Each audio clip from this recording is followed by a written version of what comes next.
Garfield, wake up. Good morning, John. No time for small talk, Garfield. It's Christmas morning, and you know what that means. Of course I do. Christmas means presents. Lots and lots of presents. First things first, Garfield. You can't open presents on an empty stomach. Here are your breakfast lasagnas. You may eat your way to the tree.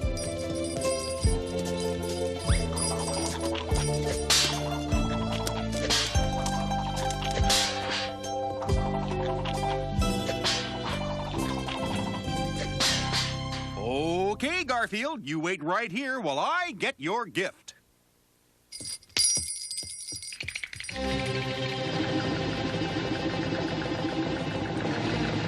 Now that's what I call a Christmas gift.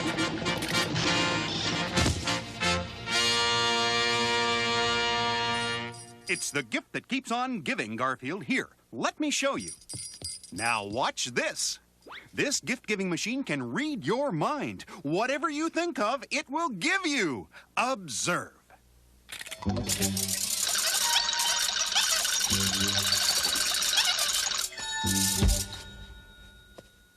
Neat, huh? Let me try that.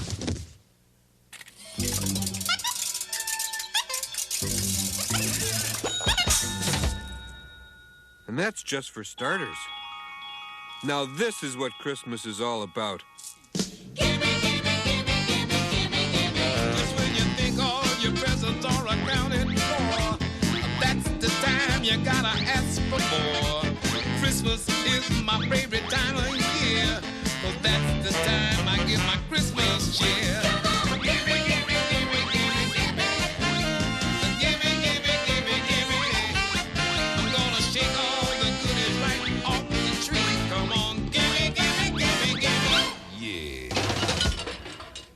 Things, stuff, gadgets, toys, greed, avarice. I love it.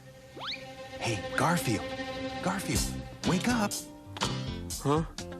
Oh, it's you. Leave your number, I'll get back to you. Hey, Garfield, guess what today is? Listen carefully, John. I don't do pop quizzes before breakfast, okay? Are you ready for this, Garfield? It's Christmas Eve morning. We're gonna pack up our presents and go to the farm for Christmas. Won't that be fun? You got a real sick sense of humor, John. You know that, don't you? The whole family's gonna be there. Dad, Mom, and Grandma, and Doc Boy. And good boy, and bad boy, and old boy, and attaboy, and... Come on, Garfield. We have a busy day ahead of us. Why is it every Christmas I get drug out of my warm bed just to see some stupid old relatives? And why is it I always have to go to the stupid old farm? Why can't they come here where my warm bed is? And why am I whispering?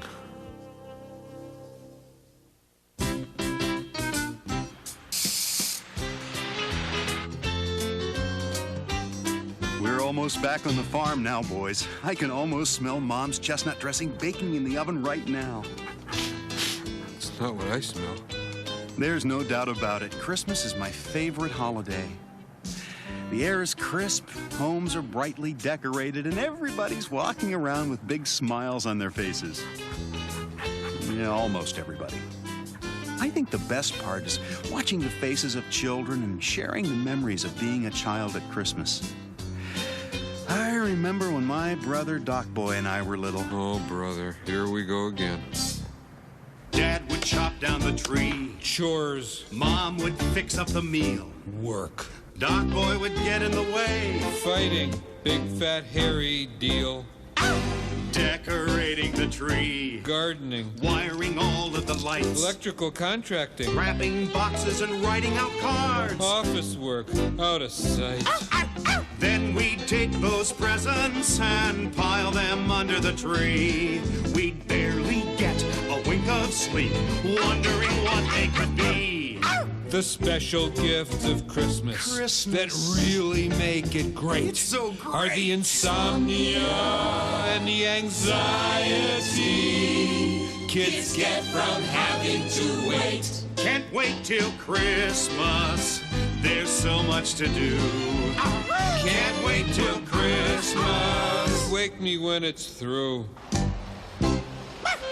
Now behave yourself this Christmas, Garfield. No problem. I'll wait in the car.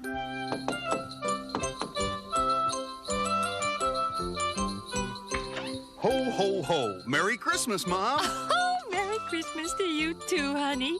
Oh, it's so nice to see you. Here, let me take those packages.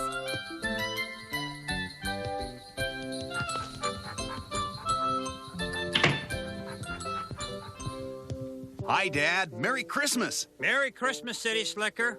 Doc Boy, how's my favorite brother? Don't call me Doc Boy, and you've probably forgotten I'm your only brother. Oh, you're right. Don't mind me.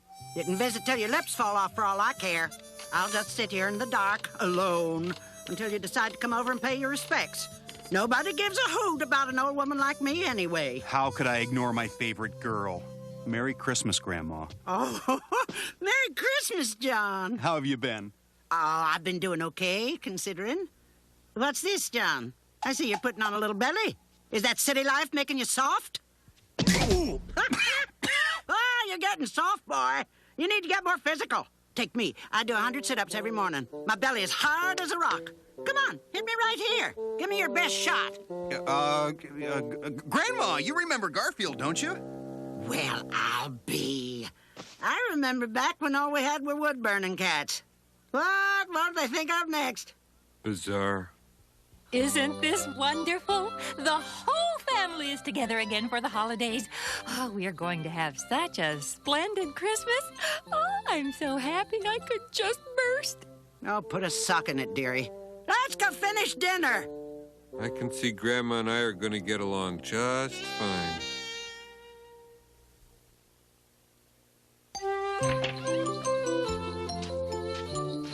This is what it's all about, right, boys? Hard work, brisk weather, and beautiful scenery.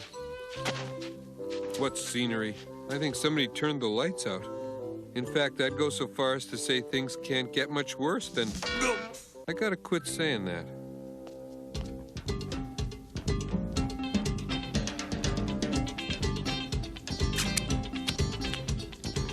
By any chance, you're not thinking of putting chili powder in my sausage gravy, are you, Grandma? Why, no. Heavens to Betsy, child, what would give you such a notion? Just because my chili gravy won a blue ribbon at the county fair and your gravy didn't even place. Who am I to tell you how to make gravy? The Green County Gravy Champion, that's who. Hey, Garfield, where's Odie? In the barn, let's eat.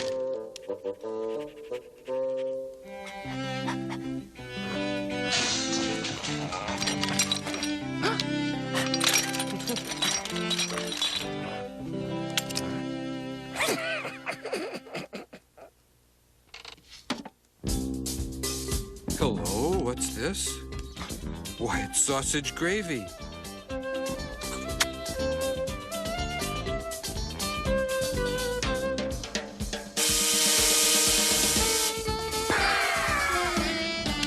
Perfect.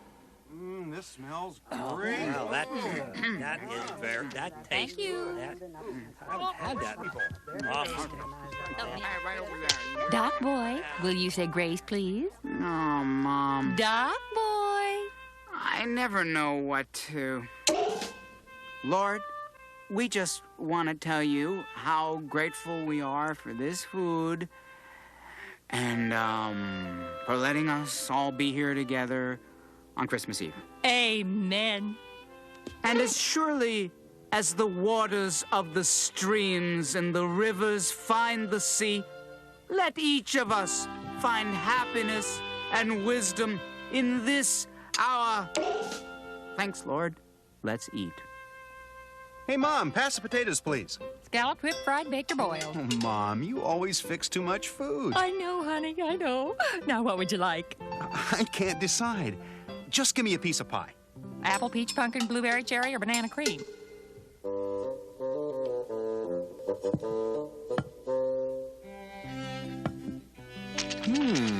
Attentive service, excellent cuisine.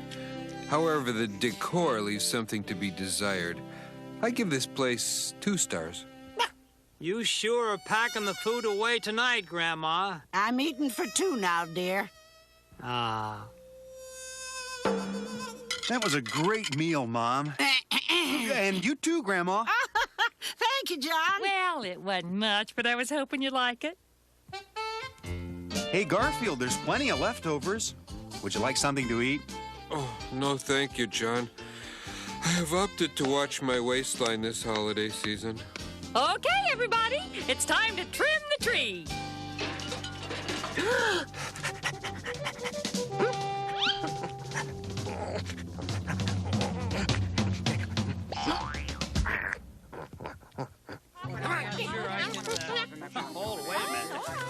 Just listen to him, Garfield.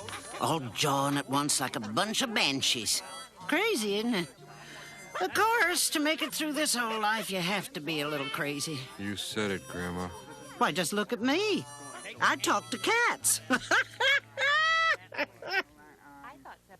Careful, Dad. Don't hurt yourself.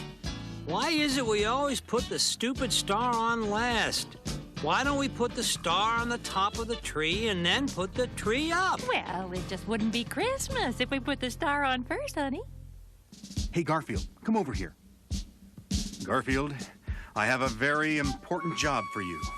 It's a dangerous assignment, but if you succeed, you'll be a hero. A hero. I like that. I want you to take this star up the tree and put it on the top. Climbing trees is my life, sir. If I'm not back in an hour, send a banana cream pie after me. This is gonna be a piece of cake. Never send a man to do a cat's job.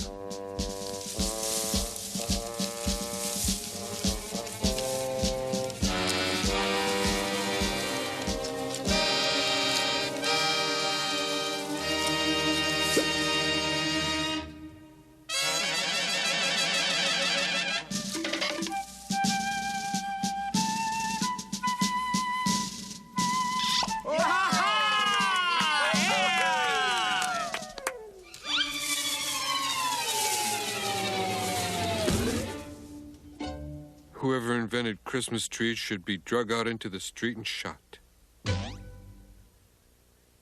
Is everybody ready? Here we go!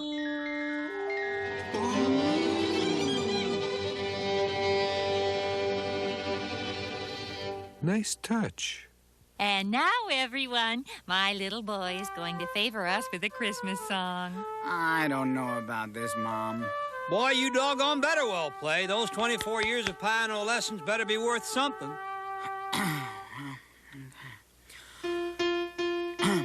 Oh, Christmas tree, how lovely are thy... Scoot over, sonny boy. Let old Grandma take a whack at that. Oh, Christmas tree, how lovely are thy branches. Whoop, whoop, bidoop, bidoop, bidoop. Well, what do you think, dearie? That was interesting. Well, you better not touch those ivories until they've had a chance to cool down for a while. Get on down. Chico, Chico. Why don't you play for us, Mom?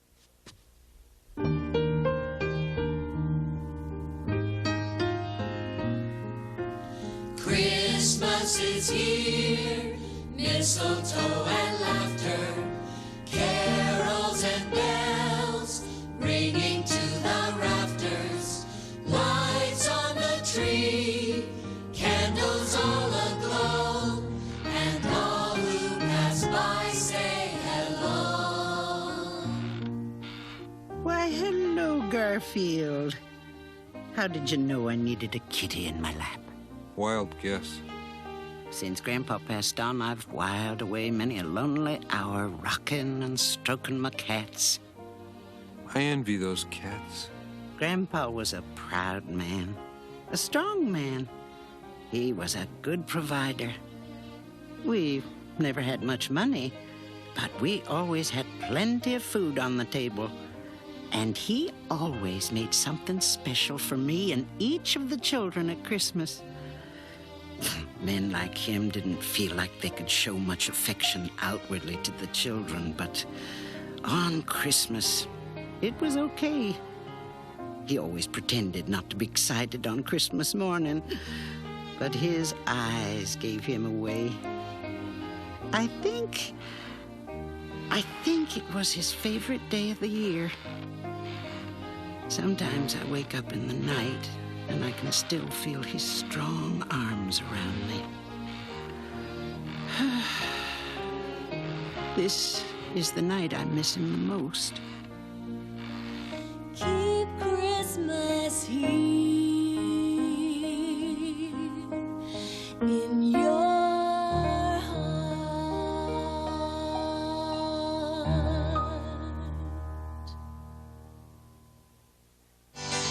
And now, ladies and gentlemen, it is time for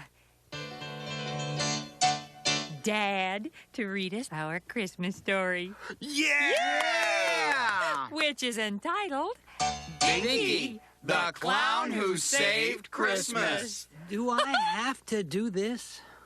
Here's the book, dear. Now go over to your favorite chair and we'll all listen to you read the story. I'm beginning to feel a little silly reading this book year after year. Oh, but think of the children, dear. Yeah. They so look forward to it. Right, Dad. Yeah, let's see if Binky saves Christmas again this year.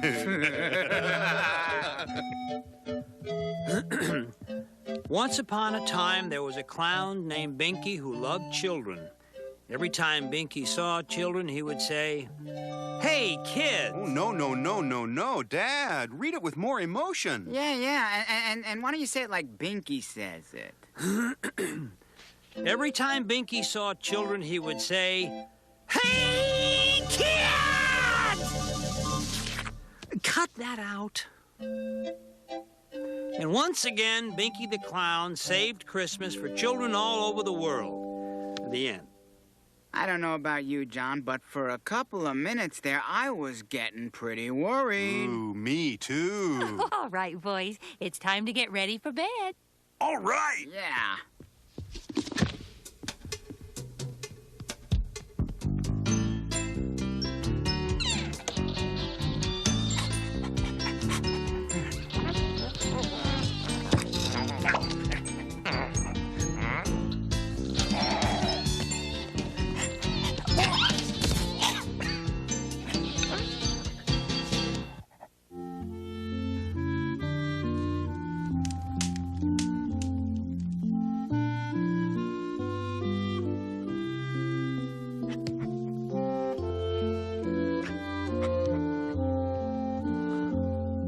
Odie? Now, where did he go? You can never find an help when you need one. When you got to get that toy beneath the tree. Yeah, when an elf is what you need, his energy, his speed, There never seems to be one is free. But then comes that magical moment so the story goes on Christmas Eve. when elves and other weirdos think it's better to give than receive. Seems you can never find an elf when you need one, and you don't know what you're gonna do. But if you believe the magic of Christmas Eve, then one finds you. I don't believe it. These letters must be 50 years old. Hey, Dad. Psst. Hey, Dad, you awake? Dad, you awake? Well, I'm awake now. What do you boys want? Is it time to open our presents yet? It's 1:30 in the morning. No, it's not time to open presents yet. It is Christmas morning now, you know. Doc Boy has a point there, Dad. Anytime after midnight is technically Christmas morning, you know. Go to bed. All right. Pleasant dreams, Dad. It is Christmas morning. I know that, and you know that.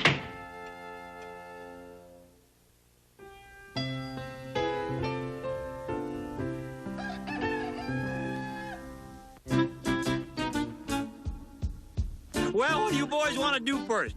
Do you want to do chores? Do you want to eat breakfast? Or do you want to open presents? Presents! Oh, Mom and Dad, thank you. You're welcome, honey. Well, that was a very nice Christmas. It's not over yet. 1 minute.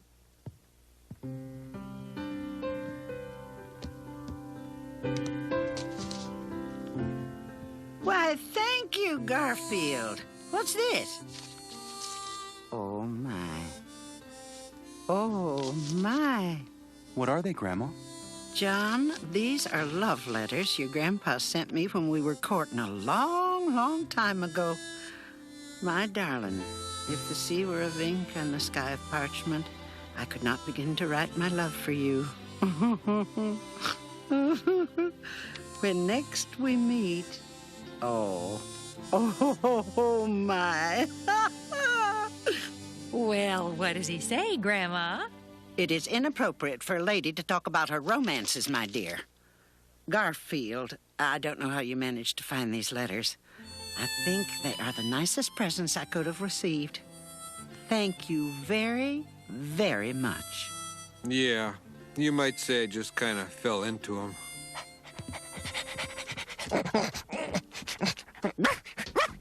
What is it, Odie? Okay, I'm coming. Okay, what do you want? Okay, what is it?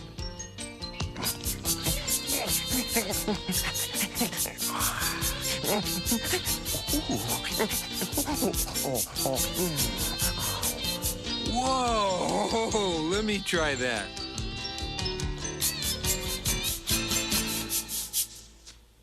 Odie, sometimes you amaze me.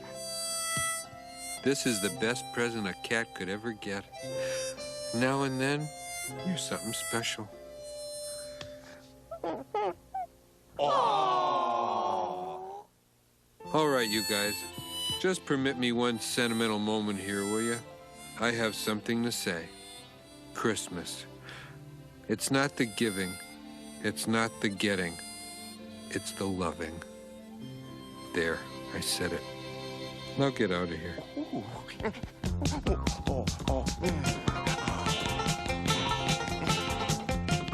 Let's have a good old-fashioned Christmas down on the farm. A little overeating never did you any harm. Let's open up the presents, eat a turkey or two. It's a good old-fashioned Christmas, yodelay. It's a good old-fashioned Christmas down on the farm. Let's stoke up the fire to keep our tootsies warm. Let's kick off the rooftop and sing a song or two. Let's do this again next year, yodelay.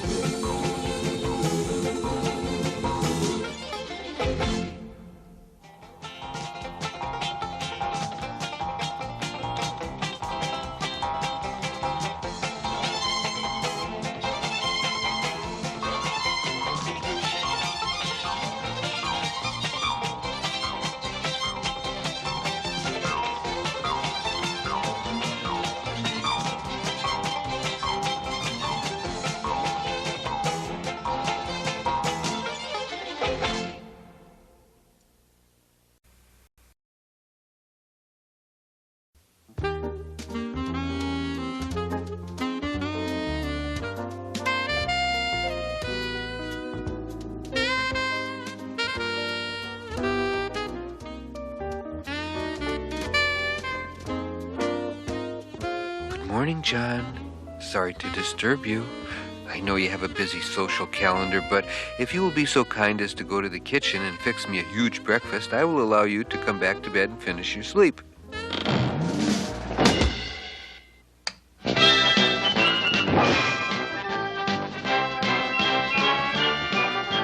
Rise and shine, John Arbuckle. It's time to serve your nation as you serve your fellow man. Yes, it's time to serve them pancakes. Pancakes the size of Australia. And coffee. Yes, John, coffee. We wouldn't be the great nation we are today if it weren't for coffee. So do your patriotic duty, John Arbuckle, and fix me breakfast.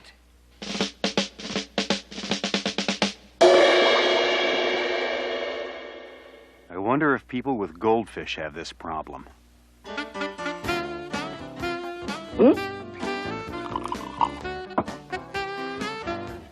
I trust breakfast met with your satisfaction. It was filling. But about those pancakes, next time a little less pan, a little more cake, okay? Well, stomach, guess it's time for our early mid-morning nap. check that. It's time to abuse the dog.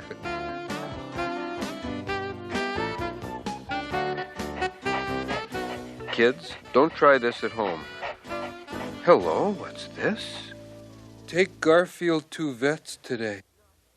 Oh no, not the vet! John can't take me to the vet. That's inhumane. The vet thinks she knows what's good for me. Good for her, but that's bad for me, because what's bad is good for me. But if I go to the vet and that's bad, she'll prescribe what's good for me, and that's not good. Maybe if today disappeared, John will forget about his little note. Here, Odie. Wednesdays are good and good for you. Hello, hello? What's this? Tomorrow is Thanksgiving. Do you see that, Odie? Tomorrow is Thanksgiving. That's the day people celebrate having food by eating as much of it as possible. Huh? Yes, that's the day people try to eat every turkey, pumpkin, and cranberry on the face of the earth. It's a tradition. And you know how I love tradition. Oh, John. Nice calendar. Thanksgiving, food, eat, tradition. Yes, I know. Tomorrow is Thanksgiving. Which reminds me, we had better go to the grocery store to get lots of good things to eat. I'm with you. Do the mashed potato, do the candied yam, do the funky turkey, cause it's time to jam. If you don't wanna dance, baby, that's alright. Do some non-stop shopping to work up an appetite. Make your Thanksgiving one long meal, cause the more you eat, the more grateful you are gonna feel.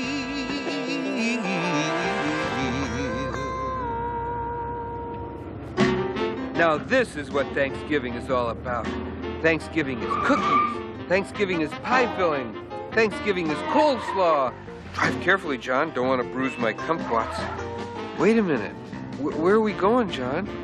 This isn't the way home. We're going to the vet, Garfield.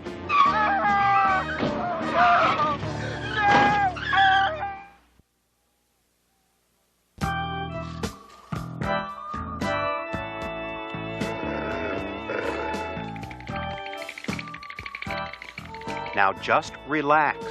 Want me to relax? Take me to Hawaii. I'm only bringing you to the vet for a checkup. Check out, John. You're only bringing me here to check out the vet. Why don't you marry her? Then she can make house calls. Next. Hi, Liz. How have you been? That's Dr. Wilson to you. Put the cat here.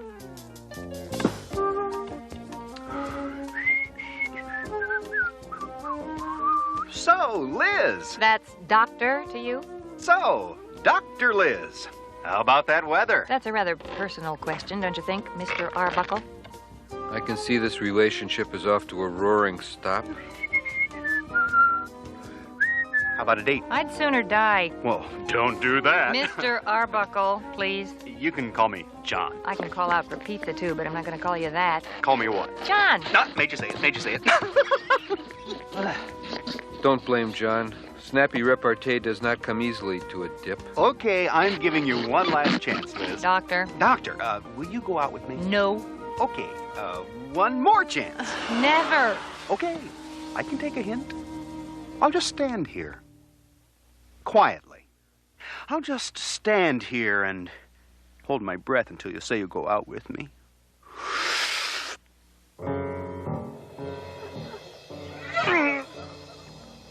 Oh, that'll impress her.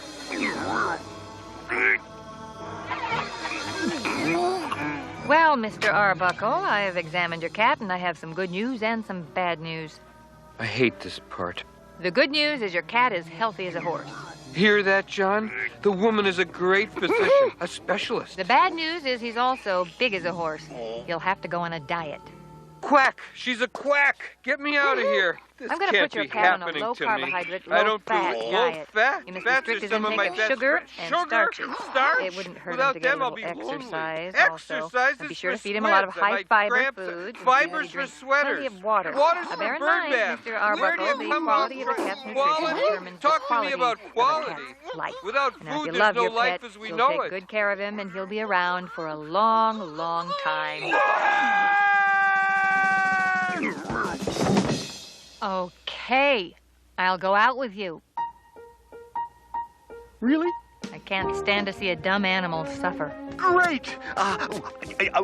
Tomorrow, my place. I'll fix a big Thanksgiving dinner. You're gonna love it! Well, at least we won't be seen in public together. And then this weekend we'll... Don't push it, Buster. Okay. Mr. Arbuckle! Yes? You forgot your cat. My cat. Oh, my cat!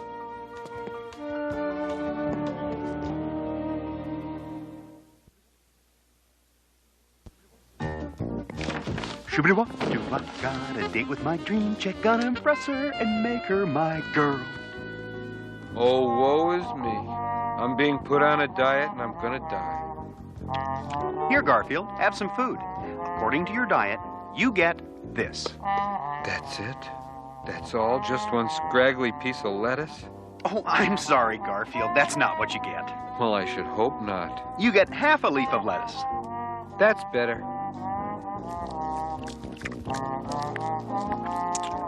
Ugh. Gee, I've been on this diet only 10 minutes and I can tell I've already lost something. My sense of humor.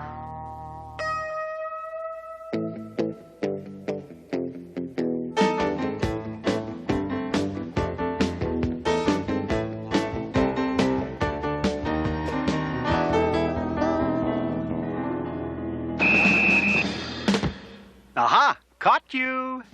Yeah, well, what did you do? Booby trap the refrigerator or something? Garfield, I'd like you to meet my new diet monitor, Odie the Fierce. Odie will be watching your every move, and every time you go off your diet, he'll blow his whistle, and I will come running. That is the dumbest thing I've ever heard of in my life. I'm gonna put an end to this charade right now.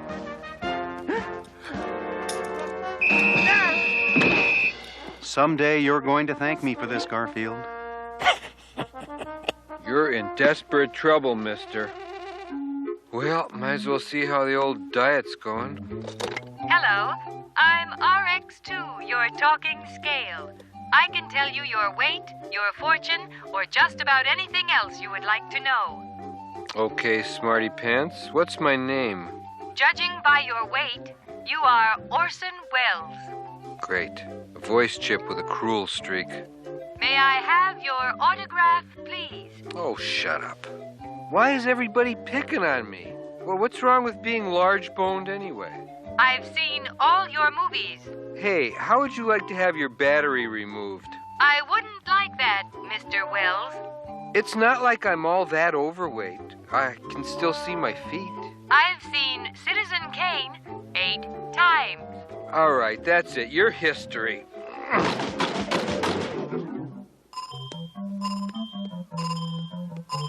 Rosebud!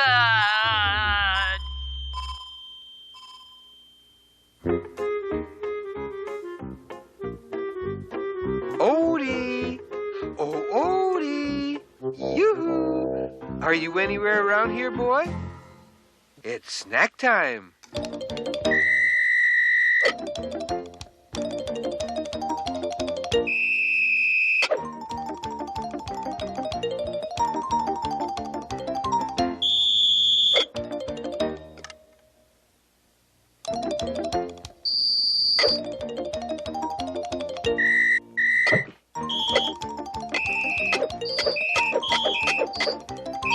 The lack of food must be making me hallucinate.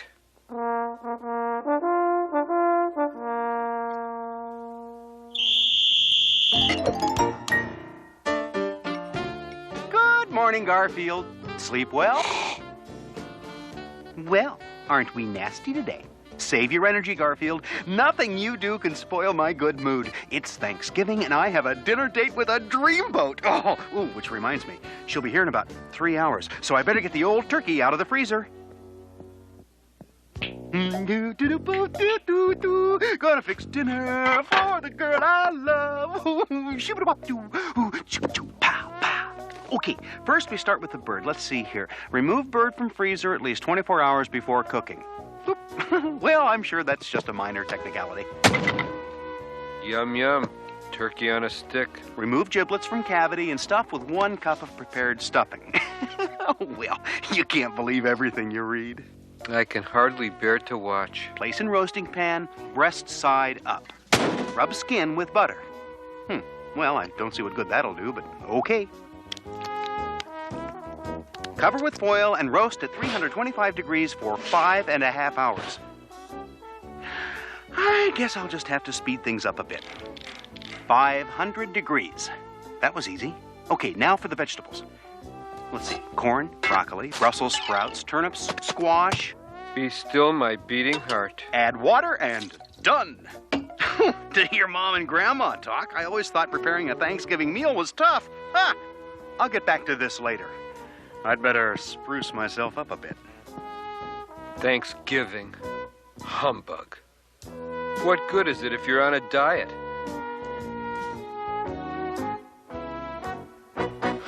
If I can't enjoy Thanksgiving, nobody will. You know, old buddy, if you want something in this world, you just gotta reach out and grab it. Know what I mean? I mean, I'm a man, right? Well, you're a wimpy man, but yeah, you're a man. And Liz, she's a woman, right? No, John, she's a veterinarian, and a cruel one at that. It's time this relationship with Liz got off the ground. She's the one I want, and by golly, I intend to get her. Careful, you're starting to sweat off your shaving cream. I'm going to win her heart, Garfield. You'll see. I'm in control of my own destiny. Ah! Ever considered putting someone else in charge of your destiny? Garfield, I need help. Understatement of the year. As you know, clothes make the man. I need your frank opinion on what to wear for dinner. How about the formal look? Semi-formal? Informal? High roller? The sporty look? Disco John? Peace? The rugged individualist?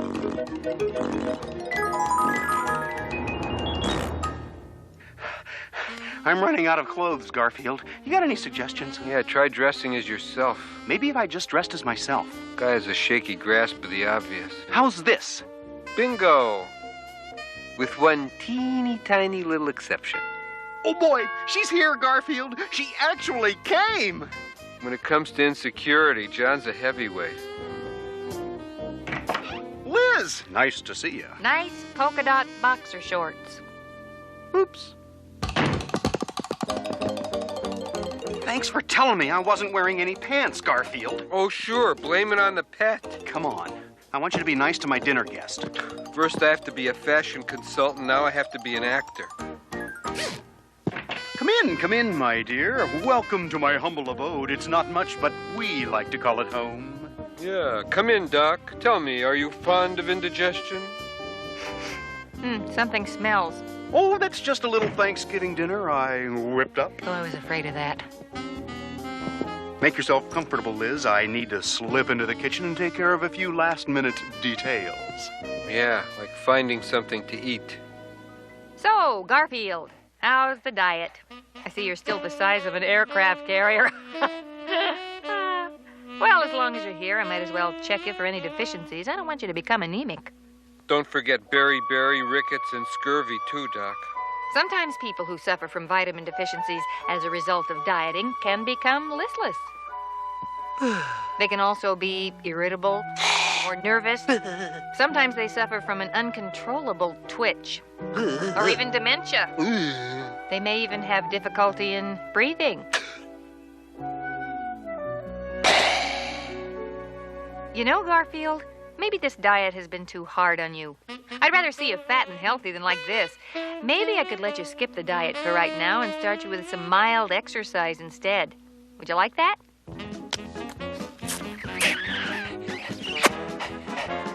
I'm free, I can eat. Oh, joy, oh, rapture, oh, no.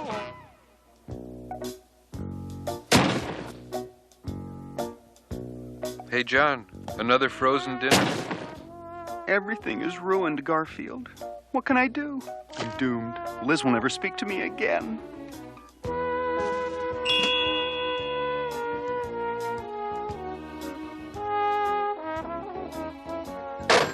Very funny, Garfield. I can't feed Liz this. John, you nitwit. Oh, this is Grandma's favorite record. Should I play it for Liz?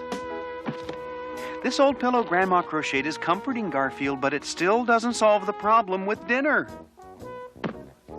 I'm not cold, Garfield. Why did you drag out the sweater Grandma made for me last Christmas? Last chance. I know. I'll call Grandma. She'll know what to do. Oh, Jon, you're a genius. If he had a brain, he'd be dangerous. Thanks, Grandma. You're a lifesaver. See you in a few.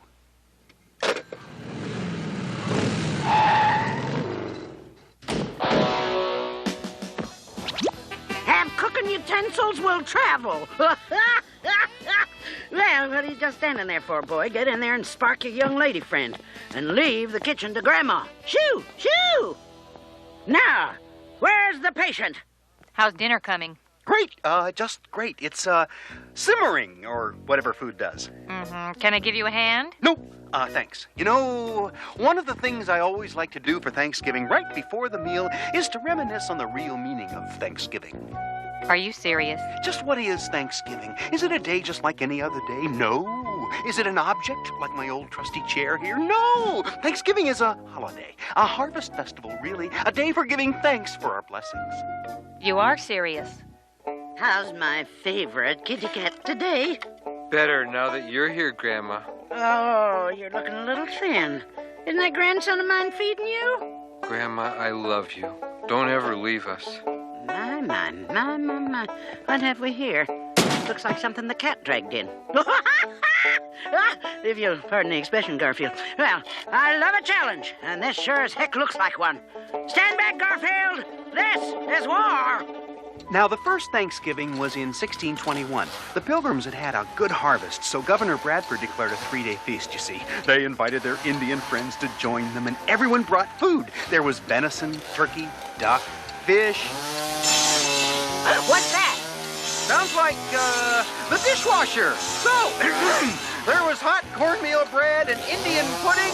Ever had Grandma's famous turkey croquettes, Garfield? Nothing finer. Go, Grandma, go. There now. We'll just whip together a little white sauce. A bit of parsley, a dash of lemon juice, some grated onion. Now we'll add our turkey to the white sauce. Make some bread and roll our mixture in the bread and deep fat fry. Deep fat fry, deep fat fry. Music to my ears. Interestingly enough, it was Abraham Lincoln who officially proclaimed the last Thursday in November as Thanksgiving in 1863, you see. Now, get this. In Canada, they celebrate Thanksgiving too, but it's not on the 4th Thursday of November. They celebrate it on the 2nd Monday in October. Isn't that wild? I had no idea. How about some sweet potatoes? Oh, now, come on, Garfield. You never had Grandma's sweet potatoes. This is true. A cup of butter, a cup of brown sugar, and some marshmallows. I'm starting to like them already. Now, guess where it'd be if you were to bow before a shrine of candles and offer a bowl of rice? Any guesses? It'd be in Japan, and they call it Labor Thanksgiving Day. Have you ever seen my split-second cranberry sauce? Too late. You blinked, Garfield. And now, for the piece de resistance, pumpkin pie. Skip the piece of resistance, just give me a piece of pie.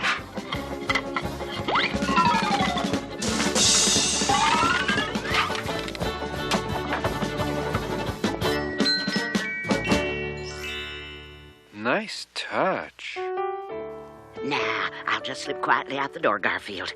You tell that young lady of his that she couldn't find a better man than Jon, and she better not blow it, or she'll have to answer to me. Oh, and Garfield, eat a piece of pie for me.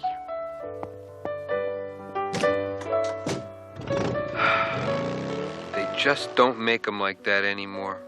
And in England, their Thanksgiving is called Harvest Home Day. Now, in Bolivia, well, I think things should just about be ready. Where am I? Dinner is served, madame.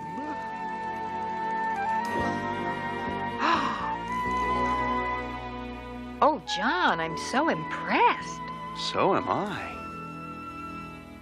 It's a quiet celebration with family and friends. A time for counting blessings, a time to make amends. There's a feeling all around you. You can hold it in to understand, though tomorrow may take us far away. Let's stick together now. Let's find a way somehow to feel Thanksgiving every day. That was a wonderful meal. Thanks for inviting me, John. Same time next year? That'd be nice. I'll be here before the meal, but after the history lesson.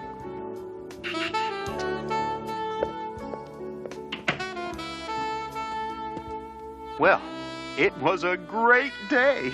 And judging by the looks of you two and your bellies, I'd say you had a great day, too. I know one thing I'm thankful for today. Grandma. Well, let's take a little walk and try to work off some of this food, boys.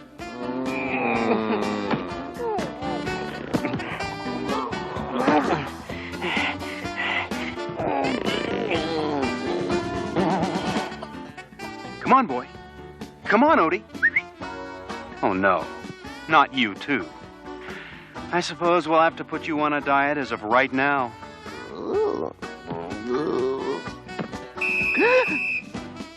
All right, Odie, give me 10.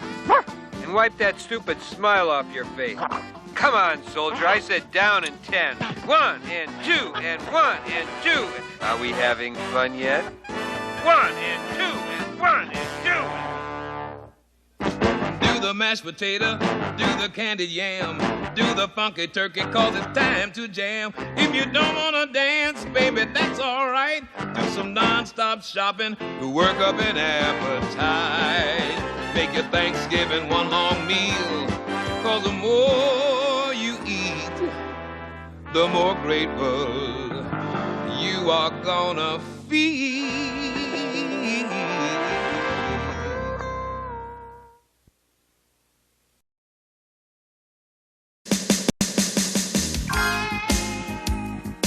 Radio was blasting with DJ Morning Jive.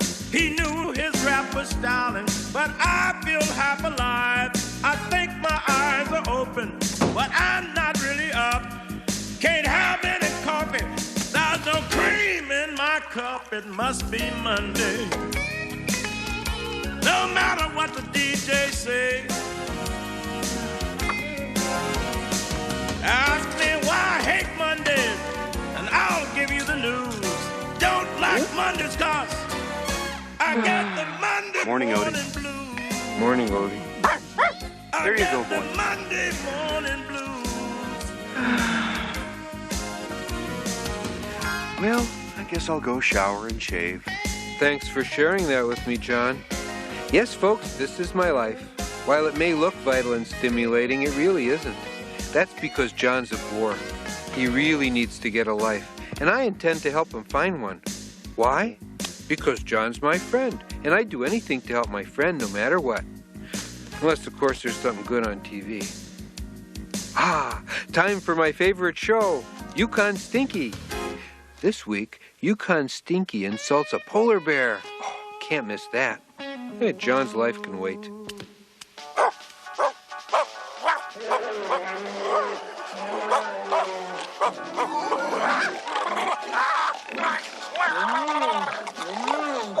Well, Stinky, I guess this case is closed.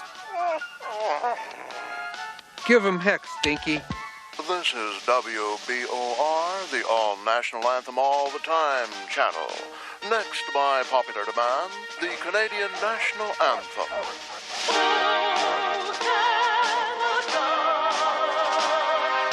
And if you're not completely satisfied with your Ajax nose hair tweezers, we'll refund all your tweezed nose hair. Take that! And that! And that! Oh, and that! And if it's not too much trouble, and if you don't mind... That should be enough stimulation for one morning.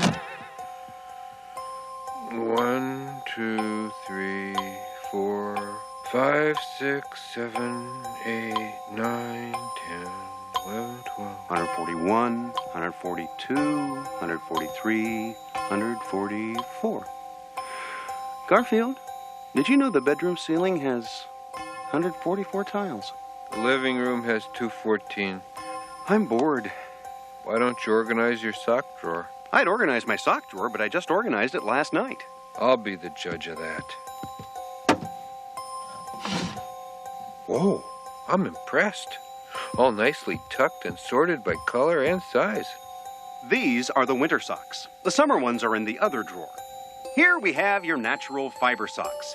Here's your man-made fiber socks. And, of course, here you've got your blends. You know what, Garfield? You need a life. I need a life. Yep. There's more to life than socks. There's underwear. There's a bigger world out there beyond this sock drawer, and I'm gonna live it.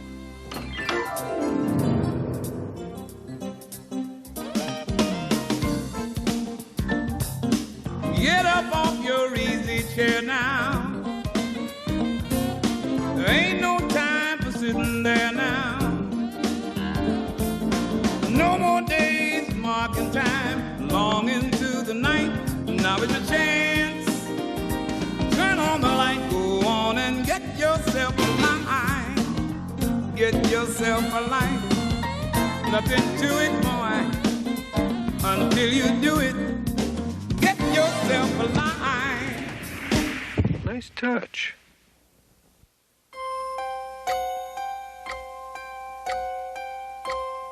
Haven't you got a life yet? What are you waiting for? Do I have to do everything around here?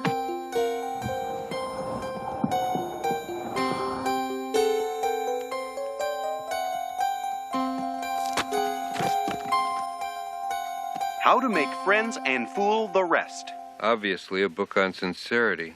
I forgot I had this book. Hey, this chapter on getting dates is just the ticket. Great. Read it and give me a full report. The sooner you get happy with your life, the sooner I can get back to mine. Humans, never satisfied. If only they'd learn to be content with the simple things in life, like lasagna, a good nap, family, dog breath. Be you. Huh?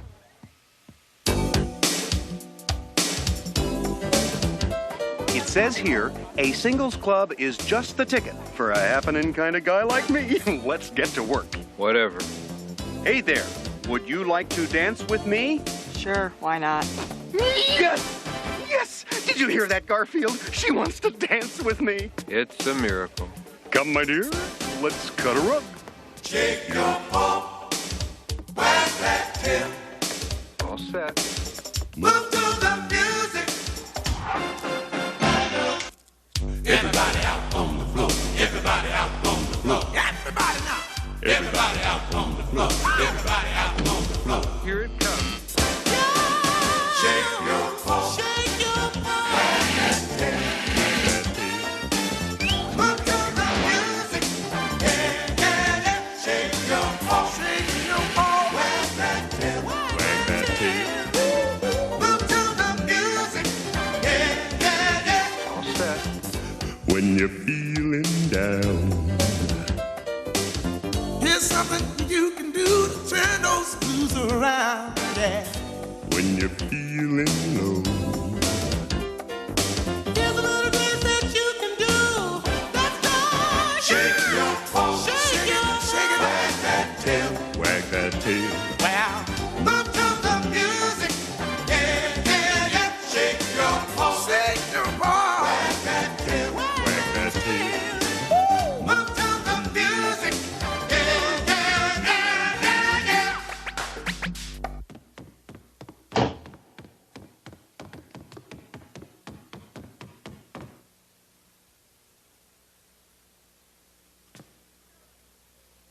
Hey, jerk! Disco is dead. What? When? Boy, you learn a dance than Zango. 14 years later, they change it. Go figure. It says here, a laundromat is a great place to meet chicks. Looks like a great place to take a nap. Clean chicks. Pardon me, I couldn't help but notice your frilly little tutu thing there. Are you a ballerina? Well, yes, I am. And I couldn't help but notice your teddy bear boxer shorts. Are you a dweeb? Why, yes, he is. It says here, A video store is a great place to meet chicks. Can we get Old Yeller? I love movies with happy endings. Interested in checking out a little romance? Will you be renting that tape, sir? No, he'll be eating it here. Pardon me, ladies. I seem to have lost my Olympic swimming medals around here somewhere. I might have lost them over there or over there. I just can't remember. Oh, well, I think I'll do some push-ups. Out of my way, Whip. Oops. Nice going, John. Here we are trying to find you a life, and all you can think about is eating. So as I was saying to myself when I saw you standing there, this is obviously a chick or lady of distinction and exquisite taste to be shopping in such an expensive store. Did I tell you what lovely eyes you have? And by the way, I want to thank you for listening to me this long without hitting me or shoving anything in my mouth. That means a lot to me. It really does. Hey, I tell you what. Let's get out of this place and grab a cup of coffee somewhere, okay? This way, my dear. Well, let's give him a hand for trying. This may come as a surprise to you, Garfield, but I'm just not very good at getting a date. No, go on. You're putting me on. Hello there. Don't flatter yourself. Steve-Reich one. Maybe I ought to just forget about meeting anyone, ever. Maybe I'll become a nun. As long as it gets you out of the house. Hi there. Take a hike. No thanks. I just took one. Steve-Reich two. What is it, Garfield? Is it my breath, my looks, my personality? Why can't I? Yo there! Buzz off. Buzz! D-Reich 3. Yes, sirree, Bob. It's times like this I sits back and feels blue. Oh, no. And when a man feels this blue, he's just gotta get it out. He's gonna sing. A man's just gotta sing. I ain't got no woman, it's raining on my shoes. My cat is fat and worse than that, I got nothing but the blue, blue, blue, blue. And I thought fat people were jolly. And now this word from our sponsor. Friends, are you lonely, bored, a loser? Is your idea of a fun Saturday night sitting home, watching television with your kitty cat? Are you so boring that you could make cheesy yawn? Are you so out of touch you think disco is still in? Have you ever passed time by counting ceiling tiles? Compared to you, does a slug seem hyperactive? Well, friend, if this is you, cheer up. There's help for you at the Lorenzo School for the Personality Impaired. That's right. At Lorenzo School for the Personality Impaired, we can show you how to get a life. We can take even the most humdrum, uninteresting, and tiresome bore and turn him into someone vital, energetic, and self-assured. We'll show you how to make friends, how to make good music, how to make good first impressions, how to do impressions, how to have fun. At Lorenzo School for the Personality Impaired, we've got a proven track record. I thought I'd never have a personality, but after only 14 weeks at Lorenzo School for the Personality Impaired, I now have a great personality. 6 months ago, I was a school crossing guard. Crossing the street was my life. Now, thanks to Lorenzo School for the Personality Impaired, I am a bullfighter. And why am I carrying this stick, you ask? Why, that's to keep the women away. I wonder if they could help me. Remember, friend, at Lorenzo School for the Personality Impaired, our motto is, if you can get a pulse, you can get a life. Well, maybe they'll take you anyway.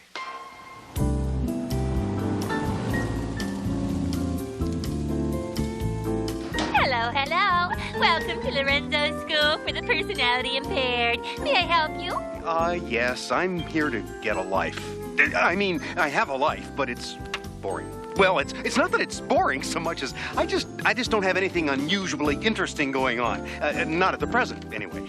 Not that I couldn't, of course. You might say I'm kind of... Yes, I see. Well, we want to start you right out in room 1A. That's how to make a good first impression. Down the hall, first door on your right. Have a nice life. I'd settle for a nice lunch. I wonder if this is the place. 104. 105. Yeah, this is the place. How do you do? My name is Lorenzo. And what is your name? John Arbuckle. And this is my... Are you the Lorenzo in the commercial? In person. Gee, on TV you sounded so... So what? So alive. Oh, that was a lip sync, you know. My body, Charlton Heston's voice. It's a theatrical thing. It's done quite often. I see. Onward and upward, shall we? Have a seat, Mr. Arbuckle. Good morning, class. Welcome to the Lorenzo School for the Personality Impaired, Inc. Remember, our motto is, if you can get a pulse, you can get a life. So the first thing we're going to do this morning is check ourselves for a pulse. If you don't have one, please raise your hand. Oh my, I see we have several. Well, keep your hands up in the air while my able assistant Priscilla will come around and give you a second opinion. The first step to becoming a vital person is to make a good first impression. Now, how do I do that, you might ask? Well, I'll tell you how I do that, you might ask. You do that by walking right up to the person, looking them right in the eye, giving them a firm handshake and saying, "Hello, my name is so-and-so." Everyone turn to the person next to you and give it a try, now. Hello, my name is so-and-so. Hello, my name is Mary Beth. Hello, my name is John. Hi, I'm Mona. Hello, my name is Garfield. You probably noticed I'm quite short and have excessive body hair. Was that okay? Was what okay? My first impression. I really have no idea what I'm doing. Oh, good. Uh-huh. Neither do I. How was mine? Your what? My first impression. Oh, fine, I guess. You guess? I knew it. What? I have something between my teeth, don't I? Oh, no, your teeth are fine. See? See what? I'm blowing it. I'm making a lousy first impression. No, you're not. I guess. Yeah, what do we know? The second part of today's lesson is learning to dress for success. I'm naked.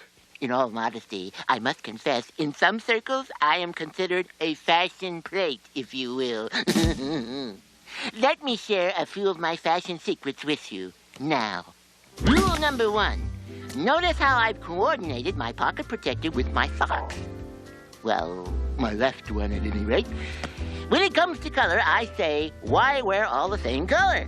Your ensemble should be a virtual smorgasbord for the eyes. Notice how I've accented my green tweed slacks with this plaid jacket and string tie. Why do I have this sudden urge to play golf?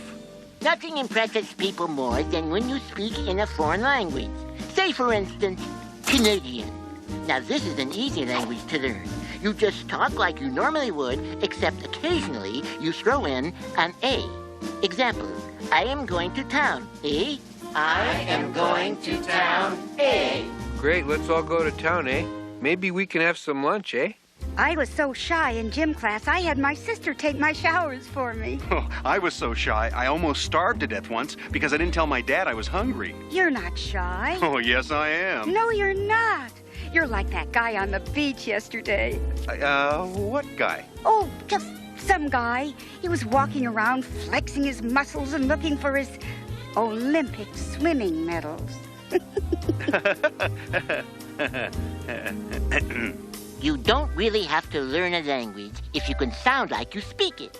People are really impressed if you can speak French or if you can sound like you speak French. Example. Vous êtes des comptoirs. En jeu, j'ai vite. On doit être conchant pas toi. Paris. Very impressive, no? You know, I've had just about enough sophistication for one day. How about you? Oui, mon ami. Hey, you. Monsieur Dumb Guy, remember me? What am I? Chopped liver? Duck pate? Foie gras? Why am I getting so hungry? That's a funny story. Oh, it's been a wonderful day, John. Class was great and dinner was fun, but most of all, I really enjoyed talking to you. Until I met you, I thought I was the only person in the world to get my tongue caught in an elevator door. And we didn't even have to speak French. What? Think about it. We had a wonderful evening without having to rely on anything we learned in class today. You mean we can be ourselves and still have a good time? It's a theory worth pursuing. What a concept. I know I've been working so hard to be what I thought other people wanted, I almost forgot who I was. Well, I'm glad I met the you. I was fresh out of other me's. Do you know, I've never been able to open up to anyone like this before. Other than my cat, that is. Other than my cat, that is. My cat? Yesterday I had a name. Yesterday I was his bosom buddy, his confidant. Today I'm his cat.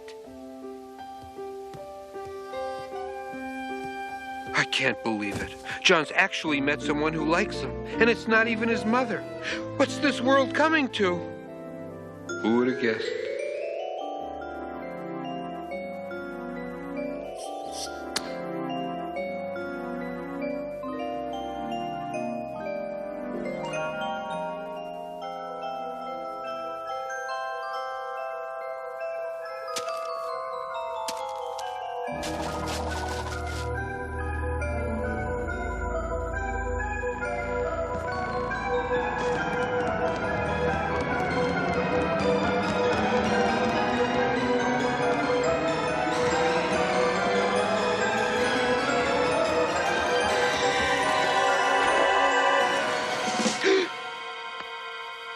Oh no! Poor John. He doesn't know what he's getting into. I must stop him before he multiplies. Then in my senior year, I was voted most likely to sit around the house. A lot.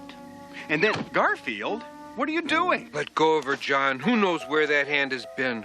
What a sweet cat. Don't listen to her, John. She's trying to get to you through me. Would you like me to scratch behind your ears? Oh, that's good. She's very smart, John. Once she has me in her clutches, she'll perhaps just a little bit behind this ear.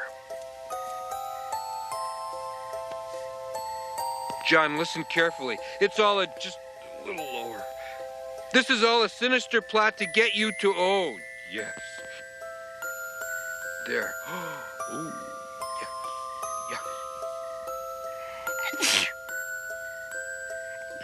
yeah. Excuse me. You okay? Oh, I'm fine, really. It's just that I'm allergic to cats. Oh, for a minute there, I thought you said you were allergic to cats. I am. Oh, no. Aw, too bad. What a shame. She was so cute and such a good ear scratcher, too. Well, come along, John. Say goodbye to your little friend. It's time to fix dinner. This is terrible. I'm sorry, John. Can't you take shots for your allergy? They don't do me any good. What can I do? You can chuck her on the chin, say it's been nice knowing you, kid, and send her on her way. What if I shaved my cat? Hey, oh, hi, time out. John, what's with you? Oh, Mona, you are so sweet. We could really have been something, you and me.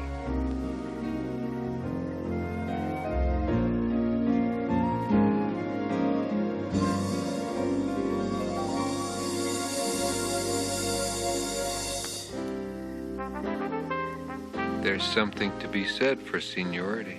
Can we still see each other sometime, John? I'd like that. Good. Not without a chaperone, you won't. John's more than a friend to me. He's my meal ticket. Come on, I'll take you home. Hang on! Wait for me! You're not leaving me behind. There's more than one way to skin a cat, so to speak. I saw this on a freeway once. I'm sorry I'm allergic to your cat, John. I'm sorry for us. I like you, Mona. I like myself when I'm with you, John. Merci. What? Merci beaucoup. No, that's merci beaucoup. Merci beaucoup. No, John.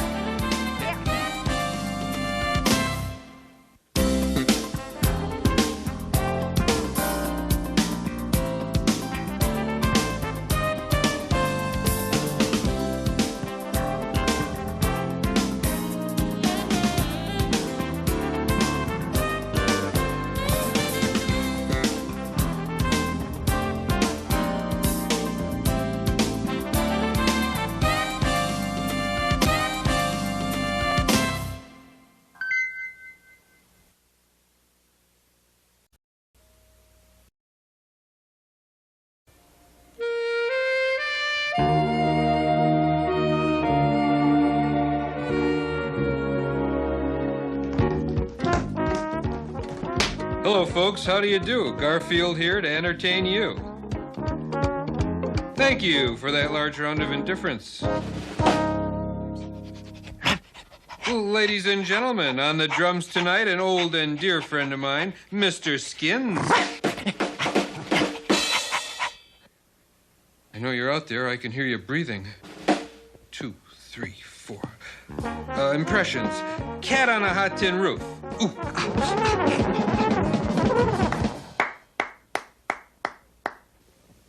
Thank you, Mom. Okay. I know a dog who was so ugly, cars chased him. Okay, no more dog jokes.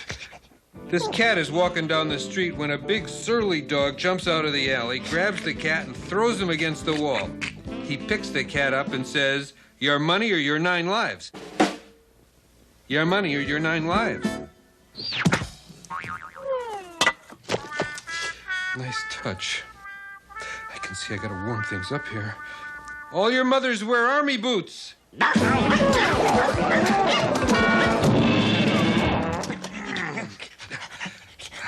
more like it.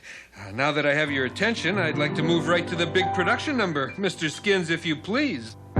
They love us, they love us. They just can't get enough of us. All you gotta do is look in their eyes. You can see they idolize us. They're smitten, they're smitten. They love this pup and this kitten. Up to now it was hit and miss. I never thought it could be like this. But now we're the top of the heap. They love us so darn much, they just can't sleep. Yeah. I love show business. It's in my blood, in my ears, between my toes, up my nose.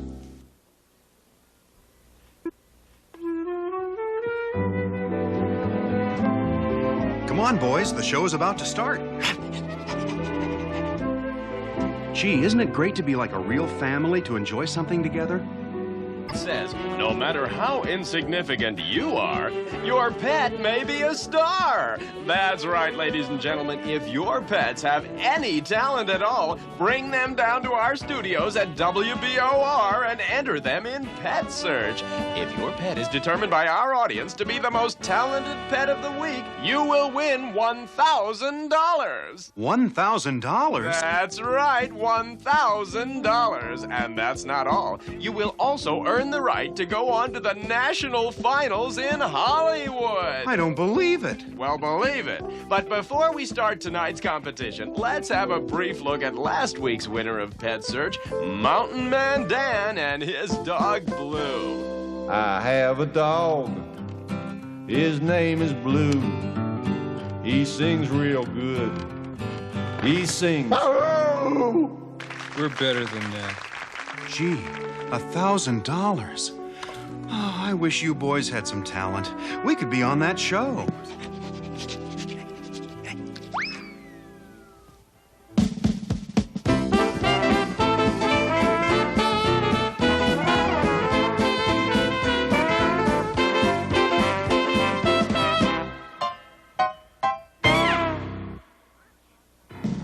We're rich. We're famous. We'll win the contest and take this show on the road. You guys are fabulous. I had no idea you could dance. Shucks, that old number? You should see us on the fence. And we'll need costumes, a routine. We'll rehearse day and night. Day and night? Forget it. And we'll need some music.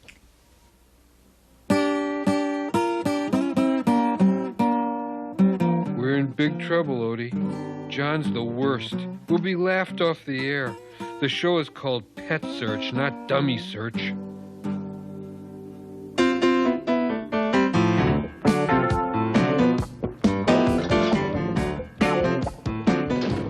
So this is show business. Pretty glamorous, huh, guys? How quaint. A low-tech studio in a high-tech society. And those other acts look pretty good, too.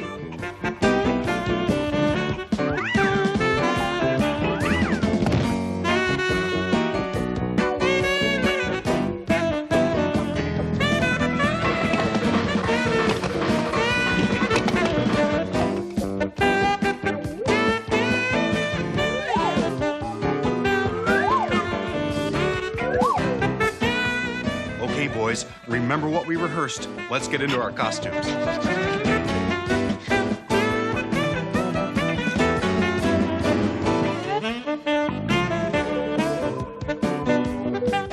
Where were you, Garfield? Eliminating some competition. Well, hurry and get dressed. The show is about to begin. Hey, you're on in 5 minutes. Don't be late. Come on, guys. Let's break a leg. 10 seconds till air. 9, 8. Ow! Let go, you stupid dog! Get out of here! Ooh, if it wasn't, I'd like to... You're on! Good evening, ladies and gentlemen, and welcome to... Come on, Garfield. It's about time to perform. I'm not going. Hey, we've worked too hard to have you back out now. Tell you what, you and Odie go on without me. Do a knife-throwing act or something. Garfield, now. This is embarrassing. Okay, are we going out there tonight? Maybe. Are we going to give the performance of our lives? Doubt it. Are we going to win? Not a chance. All right, let's do it. Let's not and say we did. Okay, Petey. Do a backflip. Roll over, Petey. Sing Malaguena, Petey. Petey? Is there a doctor in the house? And that was Grandma Fogarty and the amazing Petey. Ladies and gentlemen, our next act is called 5 Tap Dancing Pigeons and Herbie. Herbie, it can't be easy teaching pigeons to tap dance. It's taken me 17 years. It must take a lot of dedication. These pigeons are my life, you know. Well, best of luck, Herbie. The stage is yours.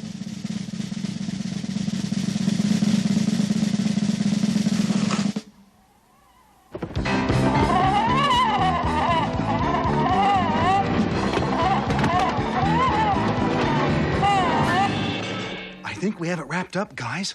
I haven't seen any competition so far, and there's only one act after us. With our luck, it'll probably be a dog who plays 5 instruments at the same time. Our next act is a local group. Ladies and gentlemen, Johnny Bop and the Two Steps. Johnny Bop and the Two Steps.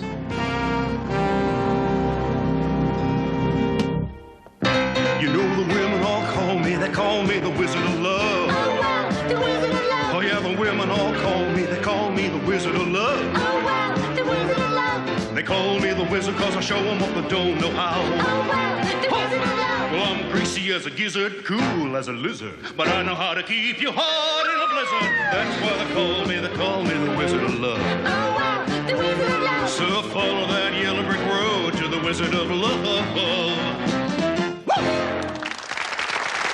You guys were great! You were awful. Well, one more act to go and we can collect our $1,000. Our final act this evening is Bob the Wonder Dog. He will play 5, count 'em, 5 instruments simultaneously. Uh-oh. Bingo.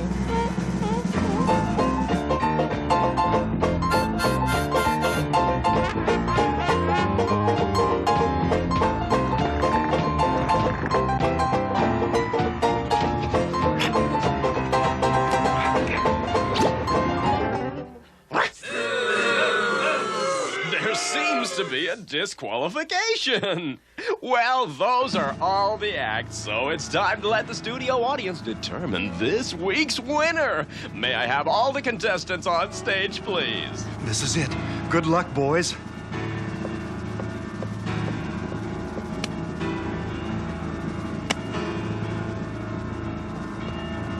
Fernando and Flippy! Pierre and his talking parrot Chatterbox. Grandma Fogarty and the amazing Petey. 5 tap dancing pigeons and Herbie. Johnny Bop and the Two Steps. It looks as though we have our winners, Johnny Bop and the Two Steps.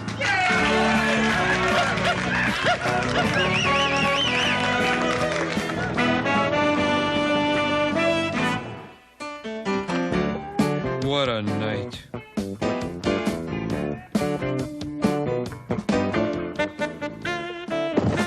We got a lot of money, we got a lot of of money. We got a lot of money, and we're going to Hollywood. Money. Big deal. A lot of good money does a cat. And going to Hollywood sounds like a long car ride to me. It's not enough that we made fools of ourselves on a local station. Now we've won the right to do it in front of the whole country. Oh well, maybe things will work out. Maybe the earth will shift and Hollywood will fall into the ocean.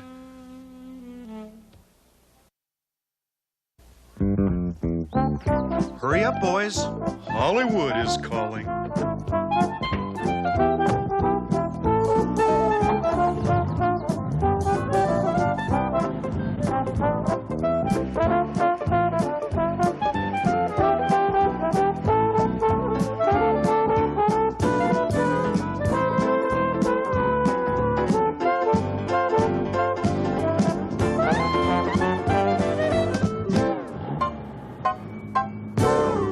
Boys, Hollywood, California. What do you think? Baffo, terrific. Don't change a thing. I love it just the way it is. Let's do lunch.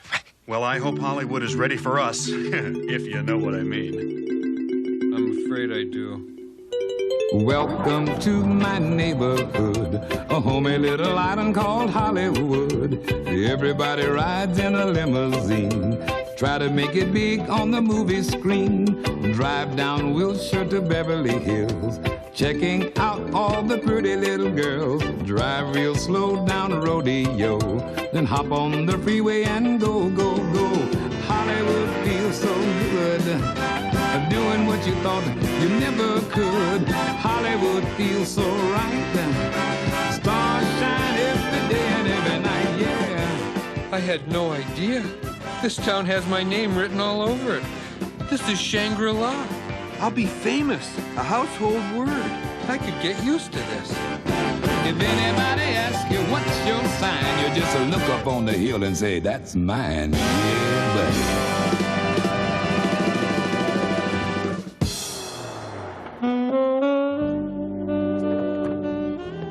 Have the bag sent to my sweet John and tip the bellman well. You know what a heavy tipper I am.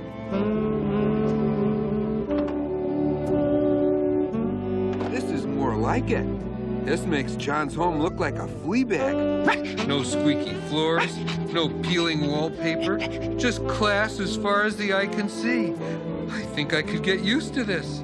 What more could a cat want? A cat could want this.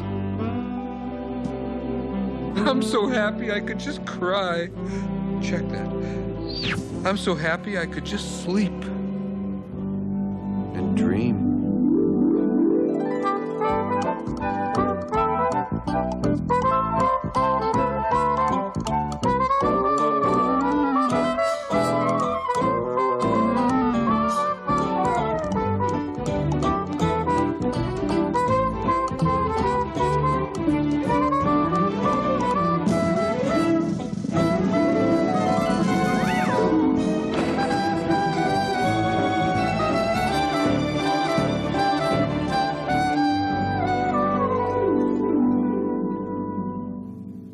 This is the life, isn't it, boys?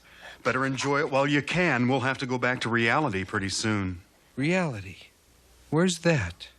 Well, while I take a shower, why don't you boys do some rehearsing? Rehearsing? A lot of good rehearsing that stupid act is gonna do. Well, John and Odie can go back to reality if they want to, but I'm not. I'm staying. I'm gonna win that talent competition, become a star, and live out my days in the manner to which I'm going to be accustomed. Odie, come here. Odie, we're pretty talented, right? We're good dancers, right? We went to Pet Search and won, right? And we're gonna win in Hollywood, right? You're right, we're not gonna win, right? Because our act stinks, right? And whose fault is that? Right, it's John's fault. Odie, the time has come to cut some of the deadwood out of our act. And there's only one way to do it. Not a pretty job, Odie, but somebody has to do it. Here, give me a hand. Good work. Ready, boys? I better tune up the old guitar. Good luck. What's the matter, John? You look as though you've lost your only friend. My guitar is crushed. It's gone. Kaput. Gone to that big tuning fork in the sky, huh? You boys wouldn't happen to know anything about this, would ya? All right, you guys, come back here. What are we gonna do? The finals are coming up soon. We don't have a routine. Don't worry your pretty head about a thing. Leave everything to us.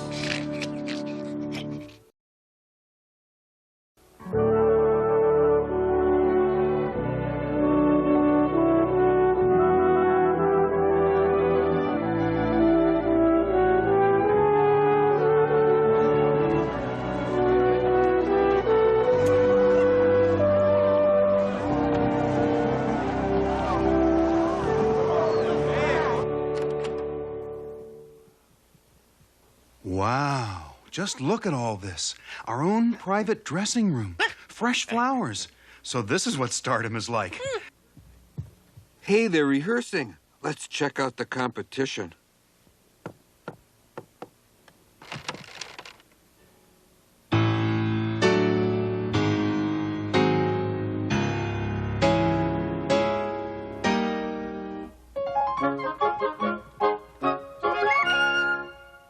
It looks as though the competition's a little stiffer than back home. You know, could it be life in Hollywood might change us? I hope so. Could it be life in the fast lane might make us hard? I could live with that. Could it be we'll forget who we really are? Only if we're lucky. That will hurt the little people? Hey, I don't care who I step on the way up, 'cause I ain't coming back down. Come on, Odie. It's showtime. Could it be you'll forget about me? Good evening, ladies and gentlemen, and welcome to the national finals of Pet Search. Yes, the winners of tonight's competition are not only going to become famous, but they're going to receive a lot of prizes as well. What do we have for them, Bob? Well, Bert, tonight's winners will receive a one-year contract with a big Hollywood movie studio. But before they go to work, they'll spend 6 weeks on a world cruise. And that's not all. Waiting for them when they get home will be matching his and hers limousines parked by the pool of their brand new home. But what good is a home with a little spending money to furnish it, right, Bert? Right, Bob. Tonight's winners will also walk away with a check for $1 million. Tell us, Bob, what are the second place contestants going to receive? A boat. A boat? A boat. Thank you very much, Bob. Now let's get on with Pet Search. Here from Chicago, Illinois, the Lemon Sisters.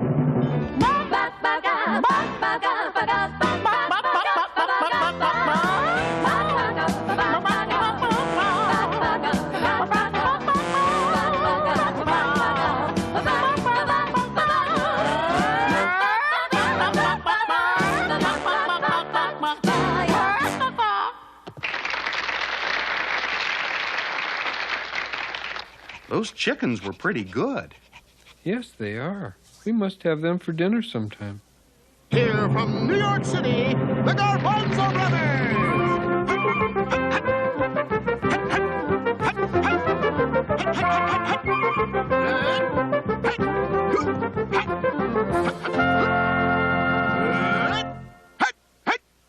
I didn't know dogs could tumble. Yeah, but are they housebroken? From New Orleans, Louisiana, here's Miles the Jazz Canary.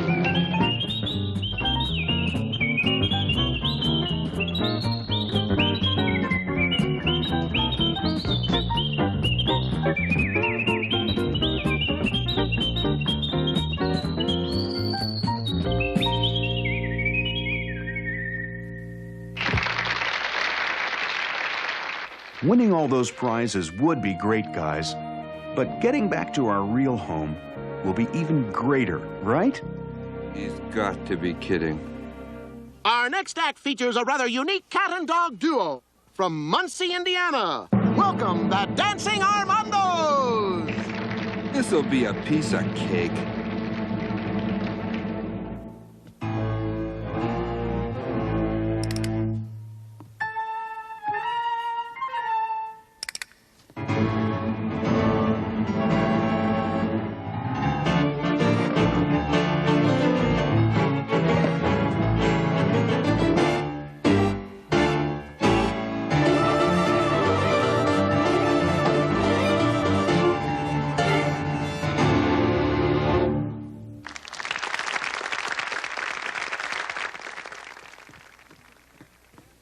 We were fantastic. We can't lose. We're #1.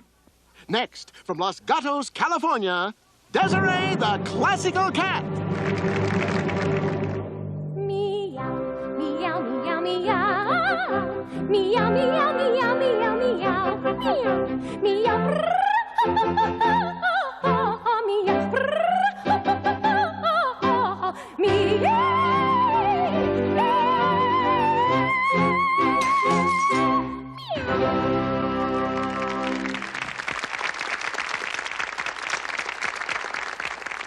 Ladies and gentlemen, our judges have reached a decision. 5th place goes to the Lemon Sisters. 4th place goes to Miles the Jazz Canary. 3rd place goes to the Tumbling Garbanzo Brothers. Well, we are down to our 2 finalists. May I have the envelope, please?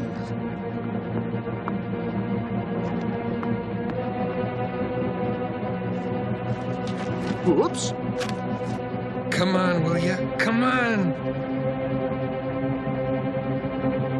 2nd place goes to the Dancing Armandos. The winner is Desiree the Classical Cat. We've been robbed. I demand a recount. The judges were paid off. Rip off. We've been rooked. Call Ralph Nader. We've lost everything. We really haven't lost anything, Garfield. We're still a family. We still have each other. Big, fat, hairy deal.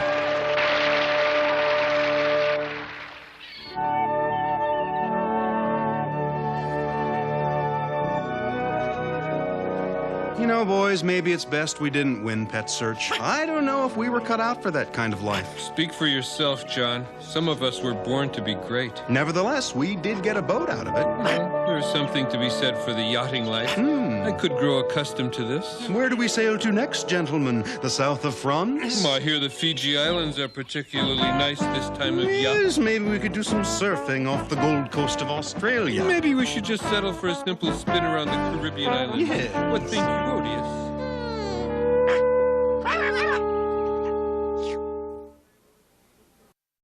Hollywood feels so good, doing what you thought you never could. Hollywood feels so right, stars shine every day and every night, yeah.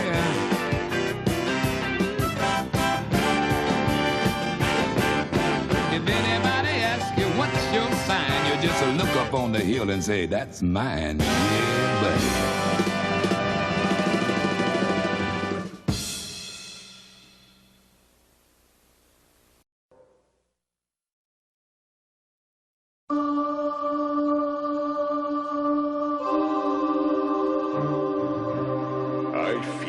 Creating cat today. Give me a cat. Give it 4 legs, some fur, fangs, and some surprises. Its eyes should shine in the dark, and it should always land on its feet. Oh, sure. Give cat 6 eyes. We only have 2 eyes left. 2 eyes. I like that. Cranium, 23 Pantenes. Jaw, 12 Botox. No eyebrows. Nice. Notice how the heavy lids give it an arrogant yet warm expression. Nice job, staff. You've designed the perfect animal, cat. However, there is one finishing touch. Give it 9 lives. Wow. 9 lives. Everyone else gets only 1 life. Well, let's just say it would make a great plot for a story, okay? You say you were born under a bad sign. Got a reason to cry. The bad signs I was born under fill up the sky. Yeah, I'm a blues cat. And I'm broke from paying my dues. 'Cause when you got 9 lives, you got 9 ways to lose. Hey, I had me 9 lives, roll snake eyes again and again. And maybe this time I'll roll me a lucky 10, 'cause I'm a blue blues. Cat got 9 pages of bad news. Yeah, when you got 9 lives, you got 9 ways to lose. 9 ways to lose.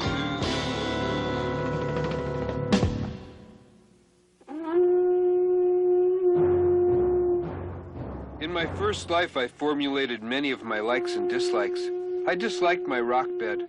On the other hand, you wouldn't believe the size of the pterodon drumsticks.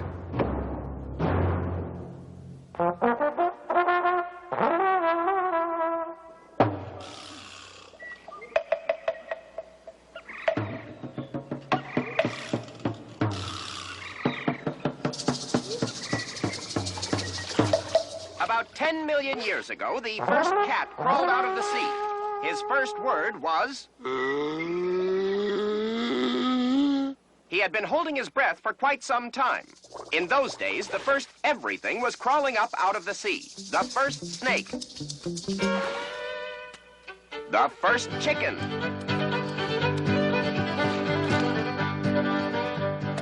Crabgrass.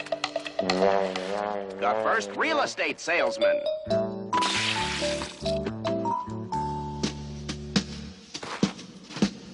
And then came the first girl cat.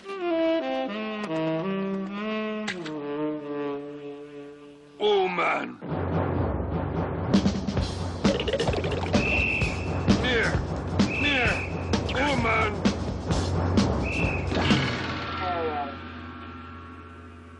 Cat! Cat was caveman talk for darn it. It wasn't long before Cave Cat learned to talk. Foom? Foom. No. Meow. Meow. Meow. Meow. Meow. Meow. Caveman soon domesticated Cave Cat. Good cat. Good cat. Soon, Cave Cat learned to live with his human counterparts and spent his time pretty much as cats do now.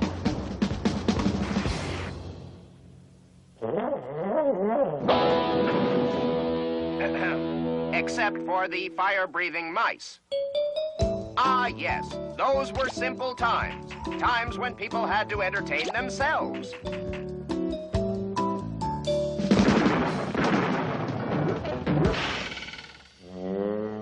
Big Bob, come! Ooh, Big Bob. Big Bob, big. Big Bob, bad. Big Bob, go whoop, whoop, whoop. Here, Big Bob.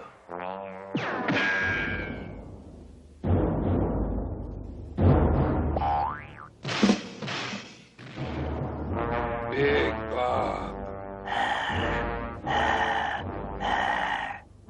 Hence Cat's instinctive fear of dogs. Big Bob slobbered and ran away. Cave Cat gave Big Bob a piece of his mind. Aha, Big Bob. Cave Cat go whoomp, whoomp, whoomp. Ooh, stay away, Big Bob, or Cave Cat go whoomp, whoomp, whoomp. Alas, Big Bob returned with the world's first and last frap tree. He wanted to play fetch.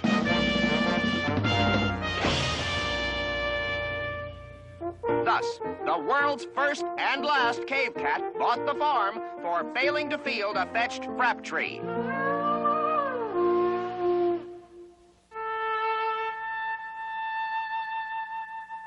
2000 BC was a good year to be a cat in Egypt. We were revered, even worshipped. Ah, for the good old days.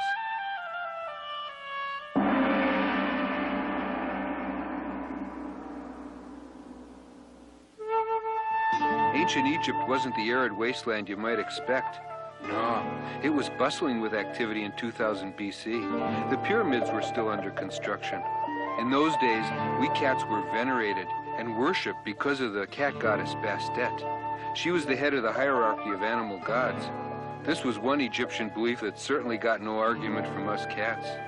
Me? I was known as King Cat. I was the favorite cat of King Amenhotep III.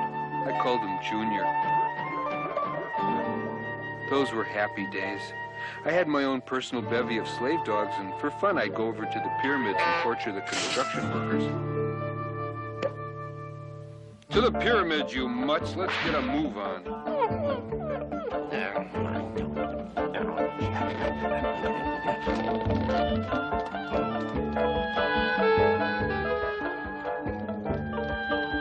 It doesn't get any better than this.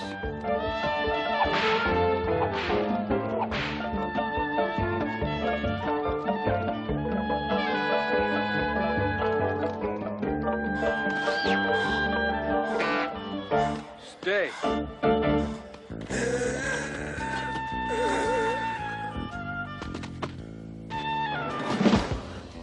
Did I ever tell you I love it when you grovel? Okay, okay, enough adoration. Back to work. Womp, womp, boring. Womp, womp, boring. Womp, womp, boring. You know, guys, what if we built a cube instead of a pyramid? A cube? Okay, okay, big babies. Womp, womp, boring. Womp, womp, boring. Womp, womp, boring. Womp, womp, boring.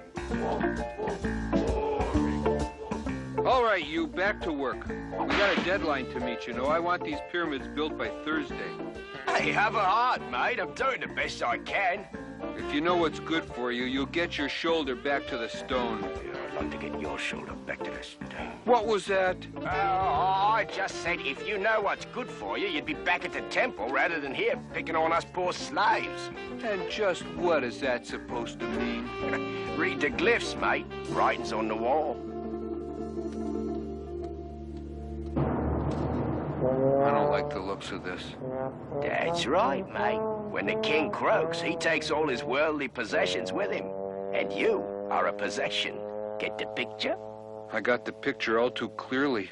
Old Junior's not even bright enough to come in out of a sandstorm. And then to complicate the situation, his evil brother, Prince Black Bart, has had his eyes on the throne for some time now. Ooh, if my lifespan is to coincide with Junior's, I better get back there and protect him from Bart. Giddy up, you doggies. Time's wasted.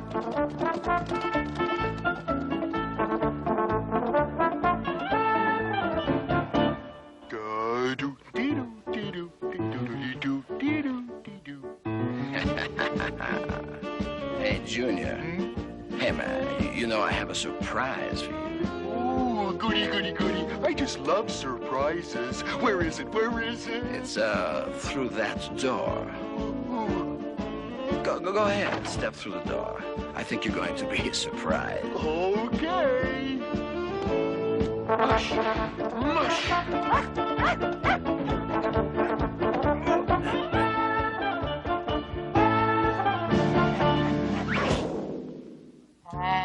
Shucks. I don't see any surprise around here. Ooh, sometimes that black Bart makes me so mad.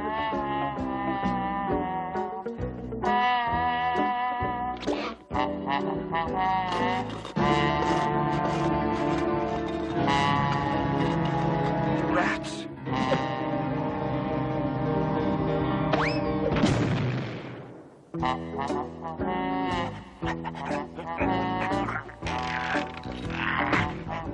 Hey, you shoved me. I'd like to do more than shove you. I'd like to...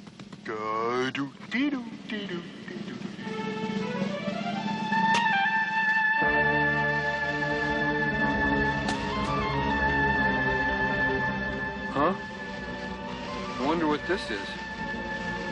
Oh well, whatever it is, it probably hasn't been invented yet.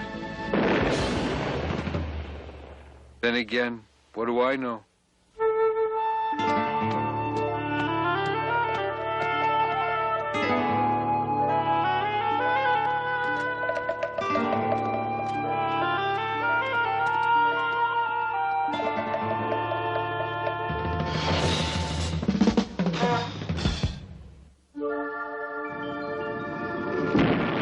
dressed up and no place to go, huh, Junior?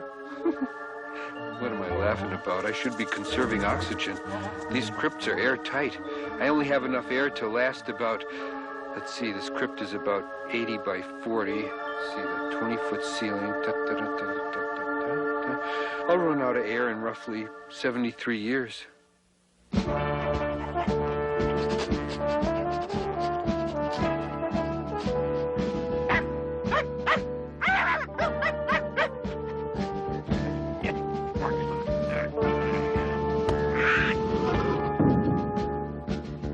Slave dog!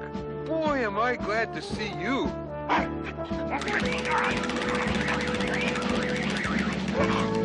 I'll see to it there's a little something extra in your next paycheck. I owe you one, old buddy. If there's anything I can ever do for you, just let me know. You know, Slave Dog, it's friends like you that keep this tired old world going round. And be a good dog and run over to the pyramids to see how things are going.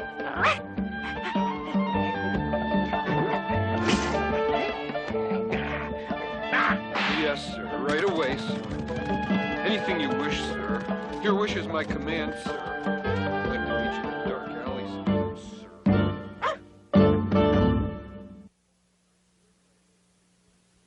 sir. My third life was my favorite. My body grew old, but I never grew up. Your adoring skies filled with magic butterflies made the morning a memory. These were the mornings Chloe and the orange kitten liked best. It seemed like it was always summer in the garden. Uncle Todd built the garden during a very intense period of just having fun. He was known for that. Singing and dancing and being every bit a prankster. He and the sun laughed a lot. Uncle Todd joined the circus one spring and sort of willed the garden to Chloe and the orange kitten. From then on, the spirit of Uncle Todd seemed to loom over the plot like a great laughing apparition. This was not the normal garden you might imagine, no. It was inspired by the love of life and the even greater love of living it. The garden had a few of the more identifiable features, of course, like plants and rocks and some fencing. But the things they really enjoyed were not of the norm. Designed into the garden were things like tubes, globes, and orbs of the bubble and vinyl persuasion. The hovering harmonica, the skimming discs made cheerful sounds as they glided from point to point. Their lively syncopated rhythms filled the air. The great part was as Chloe and the kitten moved from one area of the garden to another, the environment would change. All the areas were for fun-making, but only a special love and understanding would make the garden work. They had a very strong bond, a rare and valuable treasure called friendship.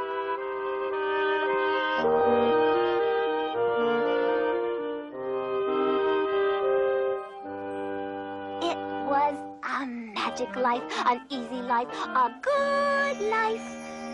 There was only one condition. Before Uncle Todd joined the circus, he left the two a crystal box on a checkered toadstool. He told them never to open the crystal box. Chloe and the kitten were not used to rules. This never open the crystal box on the checkered toadstool rule was new to them.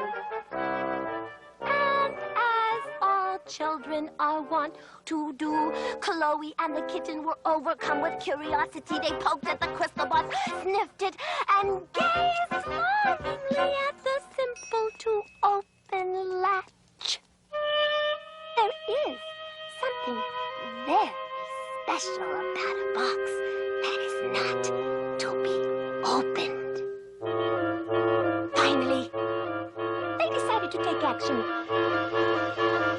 They decided not to open it.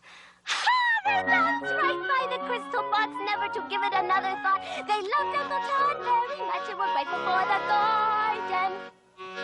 And they lived happily forever and ever and ever and ever and ever and ever and ever and ever and ever and ever and ever and ever and ever and ever and ever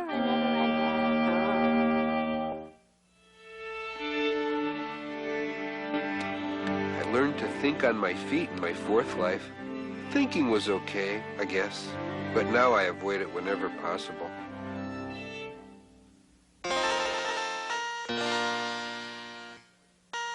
The year is 1720.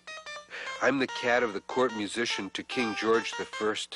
My owner's a fellow named George Frederick Handel. I sit around and watch Freddie write music for George's dinner parties. Freddie's putting the finishing touches on a fugue for a big bash tonight. Hello, Freddy. What have we here? Oh, go away, Jester. I must have this fugue done for tonight or the king will have my neck.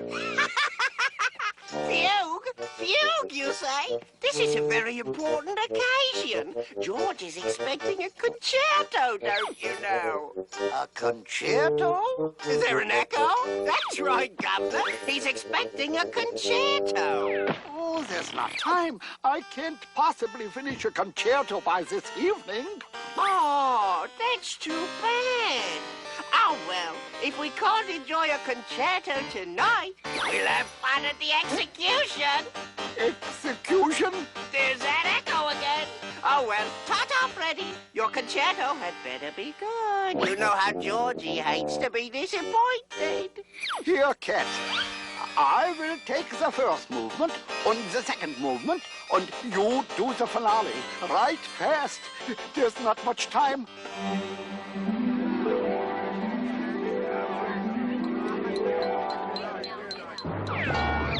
Your Majesty, Your Majestress, for your listening pleasure this evening, it is my pleasure to present Freddie and his chamber quartet, who will play for you an original concerto, or so we hope, on this very auspicious occasion.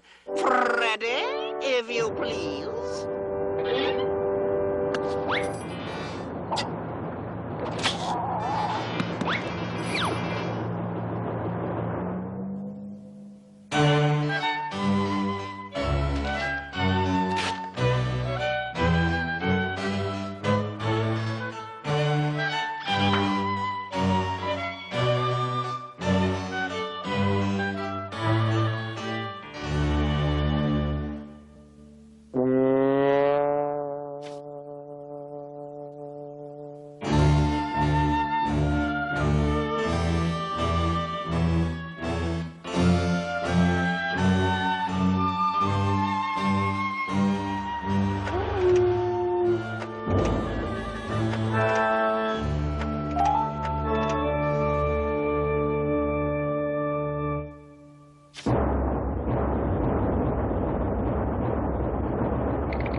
That night, I never wrote any more music.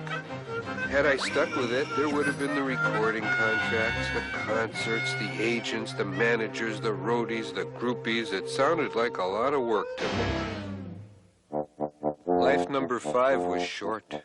Hey, Cat, you're wanted on the set. I'll be right back.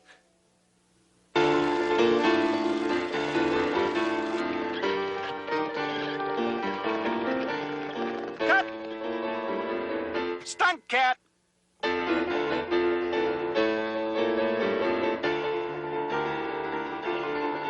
Action! That's a wrap!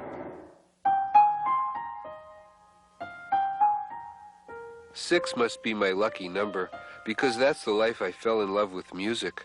I also fell in love with a girl who played the piano just for me.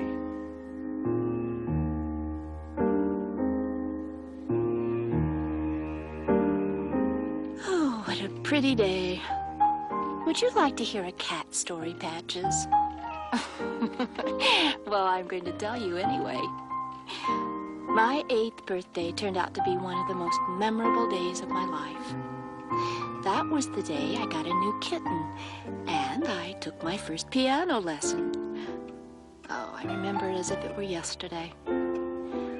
I was sitting at the kitchen table having breakfast when my mother came into the room. Happy birthday, Sarah.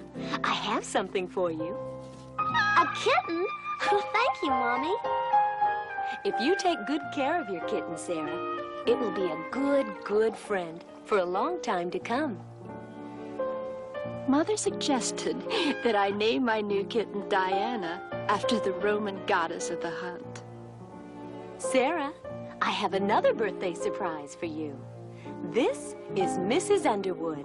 She's going to give you piano lessons. Oh, Mom, I want to play with Diana. Come along, Sarah. Someday you're going to thank me for this. All right, Sarah, let's begin. Diana, are you all right? During the next few months, I worked very hard at my piano lessons. Every time I sat down to play, I would feel this little paw on my foot. Diana was so tiny, she couldn't get up on the piano by herself. I wanted to be a better piano player because Diana always seemed to sense when I hit a wrong note. In just a few years, I was becoming, by Diana's standards, a fairly good pianist. Diana loved my music and never seemed happier than when I was playing. Those were happy days. I remember the sunshine, soft summer breezes, and the fun Diana and I had. It seemed as though Diana had been part of my life forever. I had even promised Diana we would never, ever part. Then came the day I left for college. That was a sad day. I didn't know who I was going to miss more, my parents or Diana. Although I was a young woman by the time I graduated from college, the little girl in me was still eager to be with Diana once again. By that time, my world had changed. There were more people in my life than Diana and my parents. And I don't know that Diana approved. Mother, Father, Lee and I have decided to marry. Oh, that's wonderful, dear. Ouch. Diana, you'd better pack your bags, old girl. You're going to be moving soon. You're coming with me. My parents had given Lee and me the piano as a wedding present. We really didn't have room for it, but it was our most important piece of furniture. When little Billy came along, Diana found a new friend. I don't think Diana minded too much. By now, Diana was 14. Diana could no longer make it on her own to the top of the piano. But fortunately, neither could little Billy. That evening, I could tell Diana wasn't feeling well, so I put Billy to bed early and performed a whole concert just for Diana. I'd never played better.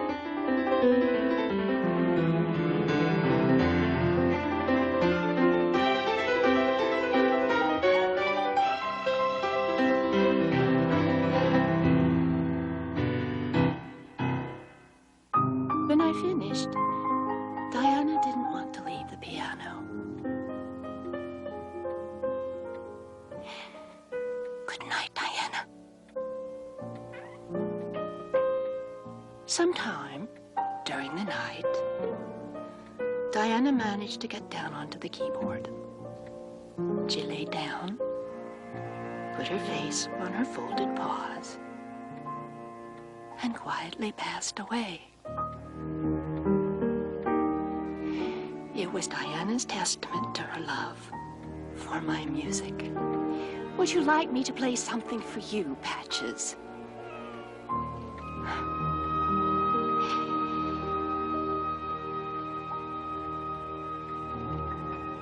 It's just as well.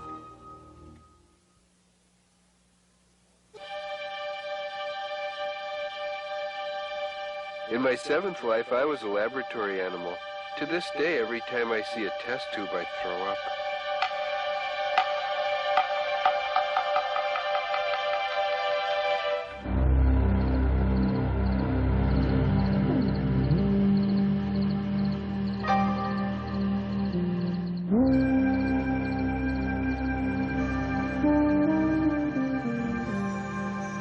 Hold on to that cat good and tight now, Larry.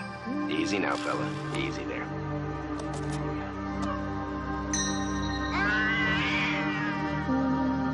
I don't know about you, Larry, but these experiments sound like something out of a horror movie to me.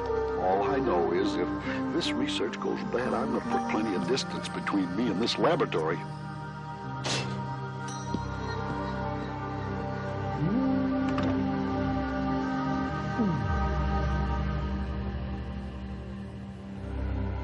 Larry, get 19GB ready for dissection. We'll see if it's experienced any preliminary organ modification.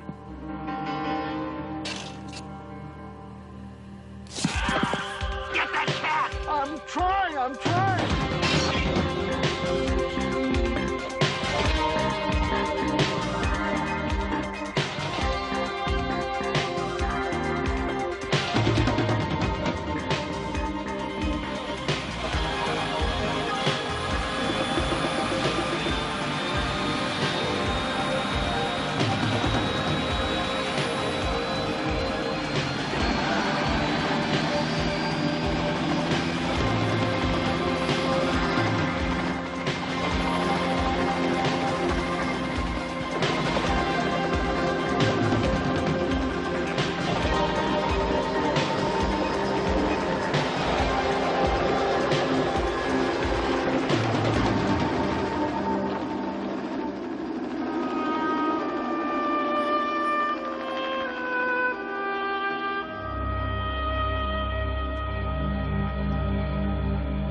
Let's call it off, guys. We'll never find him now.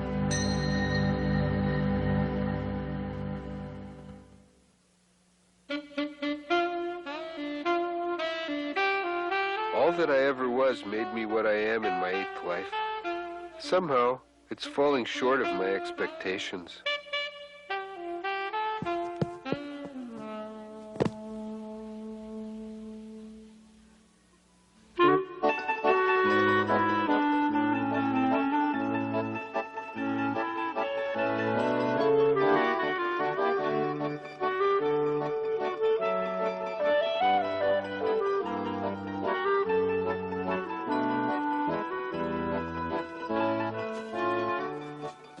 Welcome to the world, little fellow.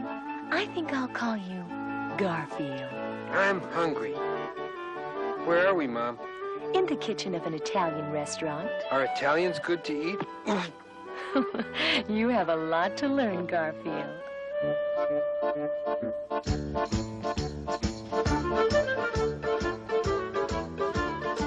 Garfield, the newborn kitten, is getting ready to rub up against his first leg. On my mark, get set, rub up.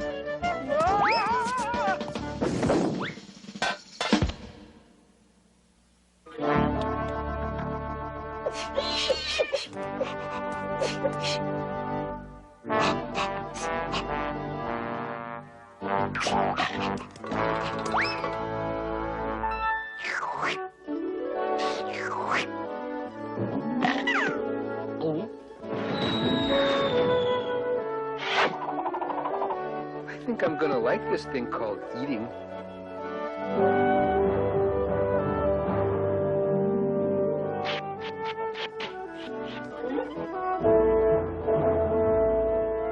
Pasta.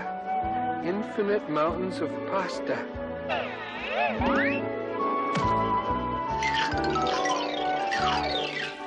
Garfield 1, fettuccine nothing.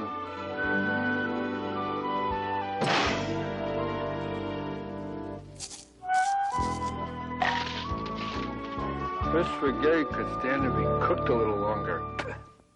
Come with me, kitty. You eating me out of my business. I'm taking you, kitty, to the pet shop. I can't let him stay here. No, you can't take him. He's too young. Oh, come on, Mom. I'm a big boy. I'm 5 minutes old now. Besides, I'm getting tired of hanging around the house all the time.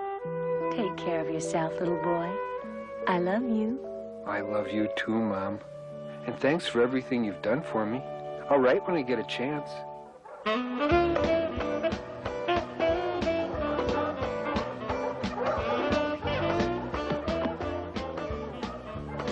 Thanks for the ride. Hi, guys. So, what's the program here? Oh, it's simple. All you have to do is look cute. Someone comes in, buys you, takes you home. That shouldn't take long. Don't count on it. Old Eli's been here 17 years. I'm cute. Take me home. Ah! What's that? Oh, that's a dog. People actually buy them and take them home as pets. Hello there. I'd like to buy a cat. Take me, take me. I'll catch you mice, fetch your paper, scratch your back. Take me. Well, this one seems friendly. I sleep till noon, and I desire my milk tepid. I require 3 daily scratchings, and I eat a pasta-based diet. No substitutions, please. As far as accommodation...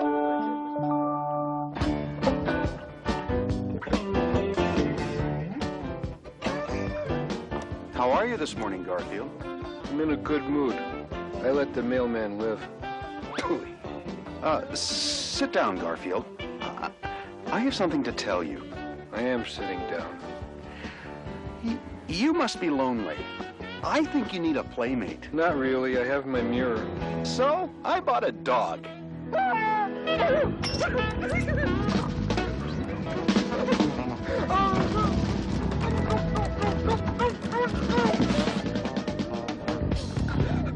You're taking it rather badly, Garfield. I think I'm okay now. Where is this dog? Garfield, meet Odie.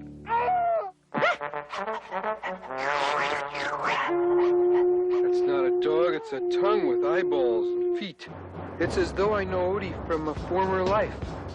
A bad one. Well, it's taken a lot of hard work, intimidation, and abuse, but it was worth the effort to lay claim to my position as the rightful head of this household.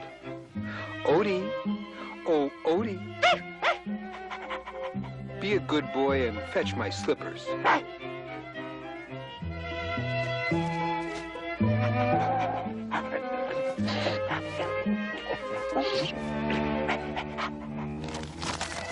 They're on the wrong feet, dummy.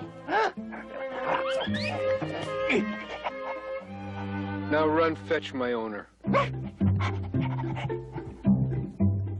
You called, Master? Ain't life great? I assume you would like to have lunch now. Yes, and I desire a picnic on the lawn. You want what? Read my lips, John. I want to eat outside today. Very well, sir. It's hard to find good help. Come on, Odie. It's the ice cream truck.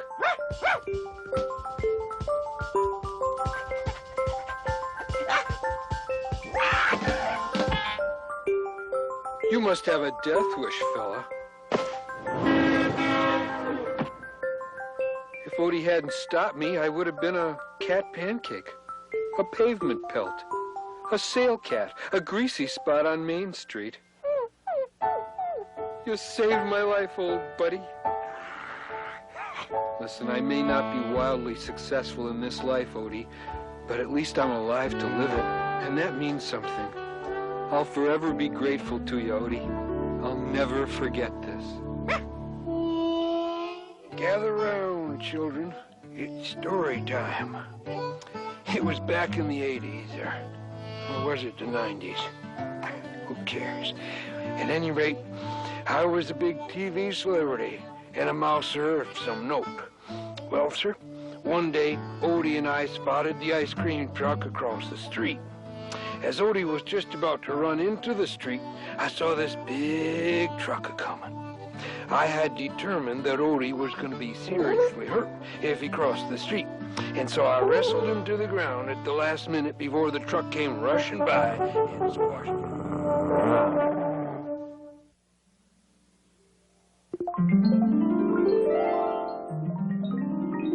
I'd like to think I'll live forever, but hey, I'm only human. Here's a sneak preview of my 9th life.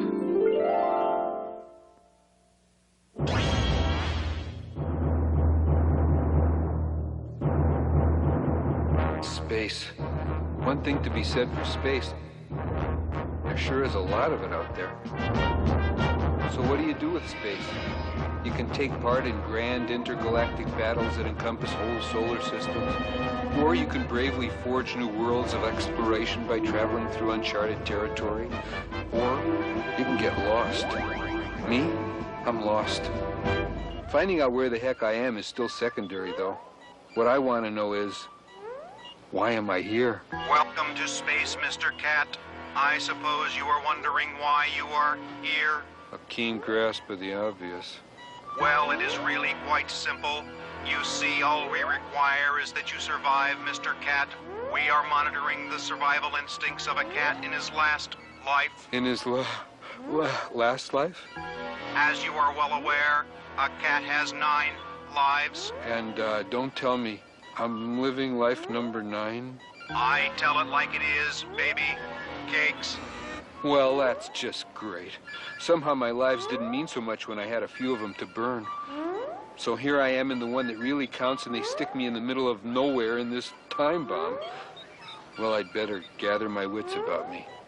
My survival sounds like a job for ODIE, my Operations Data Index element. It's the smartest machine in the galaxy. Hey, Odie, index and rate all variables in my survival and give me a progressive plan. "Arr," he says. Odie must have been built by the lowest bidder. Well, I guess it's up to me now. Just what do I have on hand to survive with? Let's see. I have food, water, artificial gravity, and sand. Well, time to start surviving. Let's eat.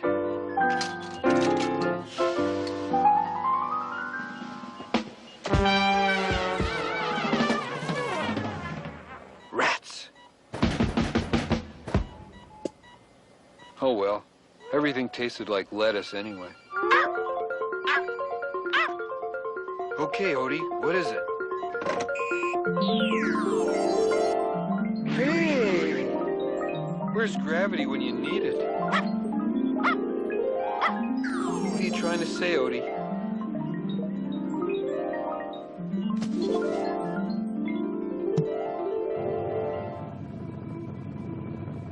Uh-oh. Hey, you! Kitty Cat! What? Who? I am Commander Mendelssohn, leader of the incredibly huge galactic war fleet. The IHGWF for short. We do not like you being here. And to show you we mean business, we will atomize your craft in 5 minutes. Any questions? I said, any questions? Only answers, Mac. Here, take this. An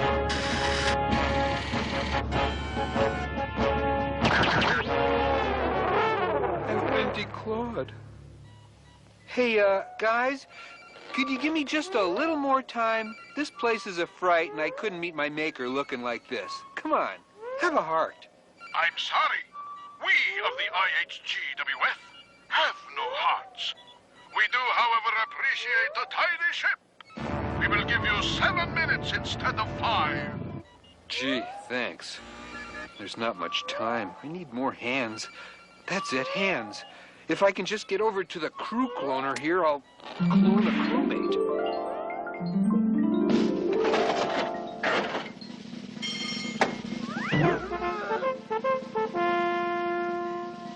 I hate vending machines. 6 minutes. Hey, Odie, we gotta do something about this gravity.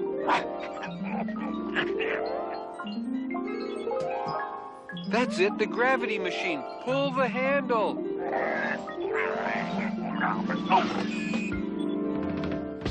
That's better. Just when things look bleak, something goes right.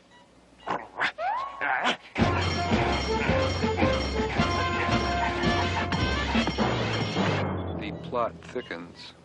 5 minutes. Now, to get those guns working.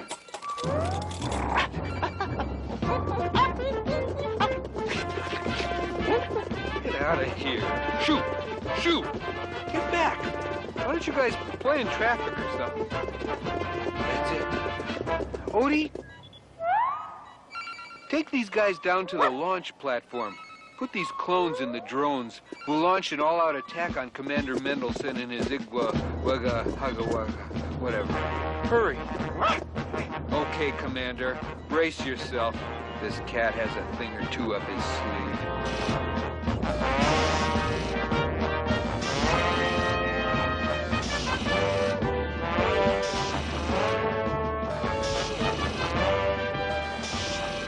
Odie, are the drones in place for launching? Commander Mendelsohn, are you there? You have 3 minutes. What happened to 4 minutes? Well, You what? I had to go to the little boy's room. I have a surprise for you, Commander. Take this.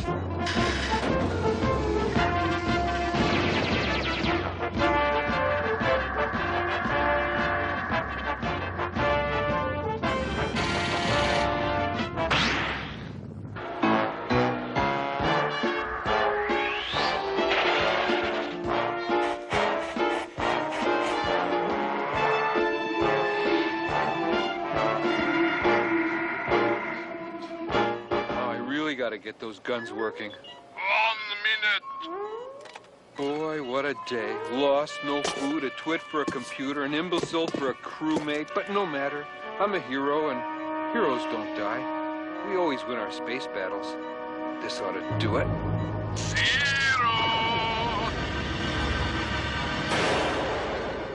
Nice touch.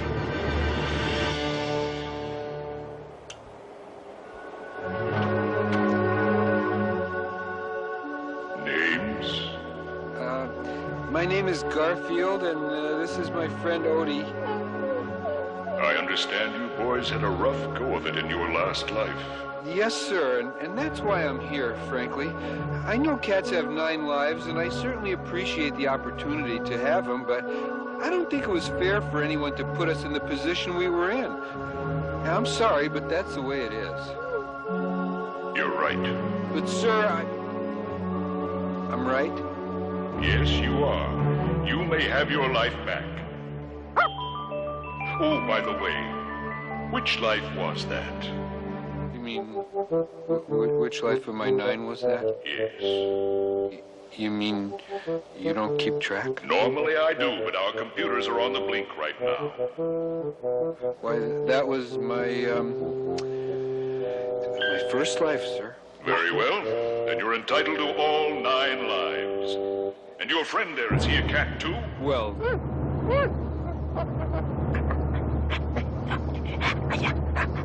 Yeah, he is.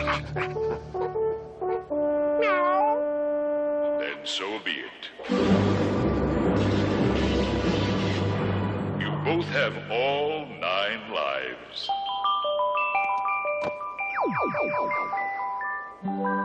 We have to stick together, you know.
Paradise World, here we come. Isn't this exciting, Garfield? Come on, let's find our seats. I'm not going. Will you come on?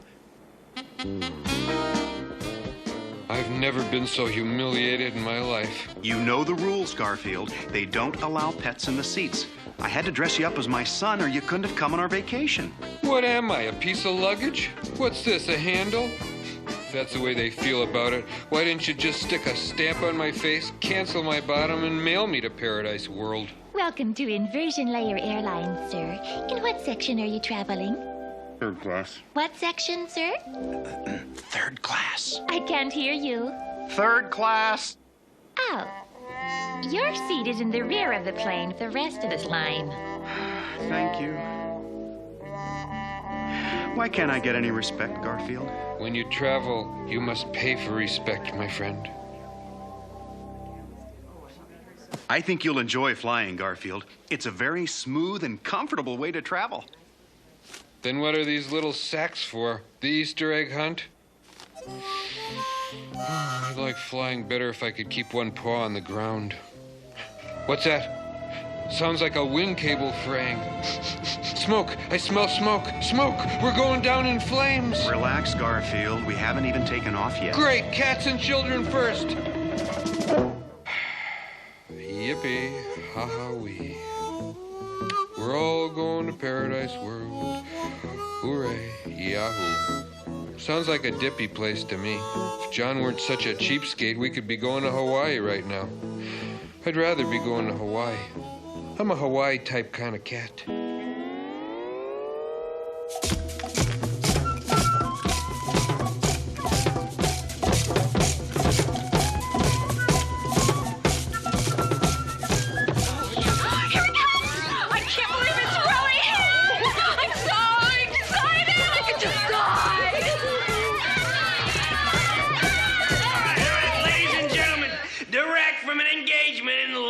Wages, Nevada, put your paws together for Garfield Ho!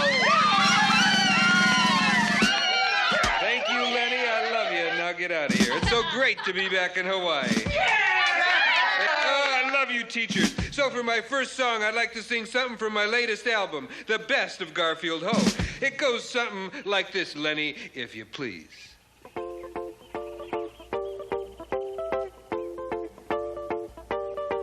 Hello, Hawaii.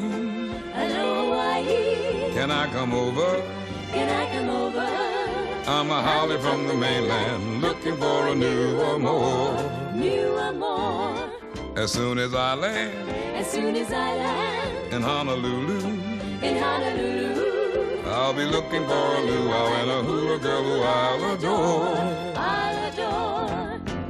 My tie will be your tie. If you will be my mine, and all our troubles, like tiny bubbles, will float away in our wicky-wacky wine. Hello, Hawaii. Hello, Hawaii. Can I come over? Can I come over? I'm a holly from the mainland, looking for a new amor. New amor. Aloha. Very well. I'll step among you and allow myself to be adored. Oh, yuck! Where did she come from? Back off, lady. Let go of me. Don't touch me.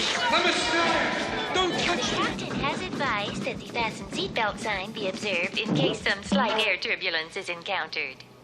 Whoever said getting there is half the fun should be drug out into the street and shot.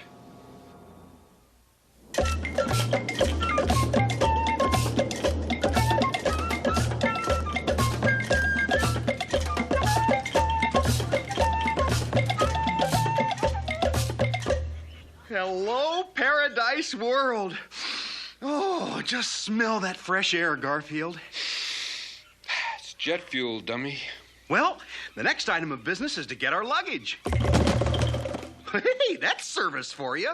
John, you look on the bright side of a train wreck. That was no service. That was assault and battery on our suitcases. I should never have packed my crystal mouse collection.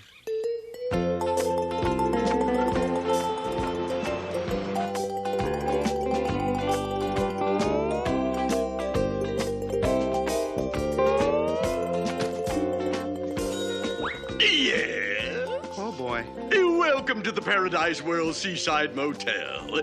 Can I help you? Yes, I'm John Arbuckle, and this is my son, Garfield.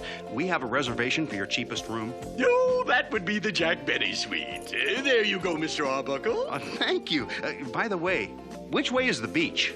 What beach? Beach. You know, sand with water along. This is the Seaside Motel, isn't it? Mr. Arbuckle, what's in a name? Your brochure said easy access to beach. In my helicopter, maybe. Oh, well, there's a pool out back. I'm sure you'll enjoy it. This isn't exactly what I bargained for. Oh, you bargained for it, all right.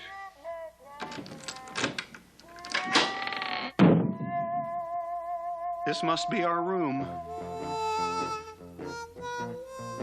There's the bed and the bathroom's down the hall. Any questions? Yeah. Where are you gonna sleep? As long as we're up, we might as well unpack. Unpacking sounds so final. We're really going through with this vacation, huh? Well, this is just ducky. 1 minute I'm sitting happily at home minding my own business. Next thing I know, I'm traveling third class with a fourth class owner to a fifth class motel to sleep with a sixth class mutt. Odie, you sly dog, you. You stowed away in my suitcase. What a happy surprise. You won't be so happy when you see what Odie did to your sport jacket. Well, time's wasting. Come on, guys. Let's hit the pool. I can't wait. Oh, when will this mad whirlwind existence ever stop? Some fun, huh, guys? Some fun, huh? Gee, I wish there was some water in the pool. What a novel idea. This vacation isn't working out exactly the way I hoped it would. A masterfully understated observation, especially when you consider it's coming from a total idiot. Hey, wait a minute. We control our own destinies, don't we? That's debatable. This is an island, right? There has to be some beach out there somewhere, right? We'll go rent a car and we'll drive until we find some fun in the sun. Right, guys? Right. Then let's do it! Right. We'll do it right after his bones knit.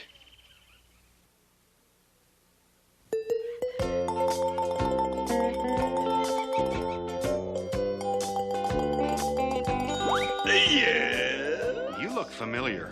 I have a brother in the motel business. Racket is more like it. Can I help you? We'd like to rent a car. But what kind of a car would you like? What have you got? We have one car. Well, then why did you ask me what I would like? Well, I was hoping you wanted that one. Well, let's have a look at it. Before you see it, there's something I should tell you. Uh-oh, here it comes. The car is, how shall I put it? A vintage model. It has a few personality quirks, but it's all I have, take it or leave it. Let's see it. There she is. What do you think? She's beautiful.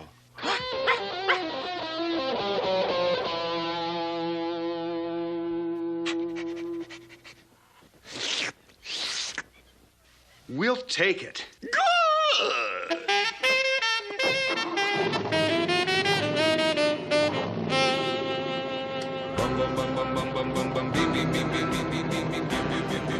Somehow I knew it would be playing that music. Oh, this could be fun yet. To the beach, John. I love the sand and the surf and the summer sun. I love to hang around the beach and just have fun. Where the volleyball and the frisbee flies Over all the pretty girls and the surfer guys. Now there's just one thing in this whole wide world that I don't have, and that's a girl. And when I find that girl, I'll feel 10 feet tall, 'cause then I'll have it all. Boom, boom, boom, Beauty and the Beach. I love the beach. I love the beach. I love the beach. I love the beach. A Beauty and the beach.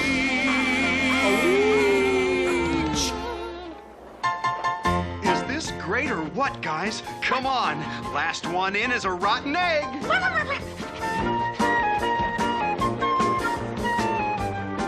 How do you do that, Garfield? Easy. Fat floats.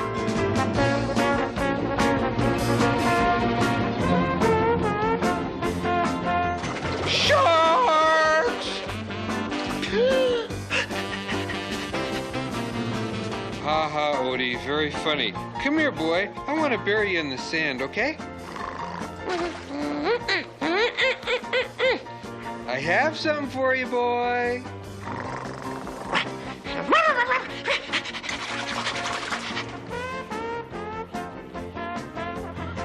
Hey, Garfield, have you seen Odie? Yeah, I buried him in the sand, but only up to his ankles.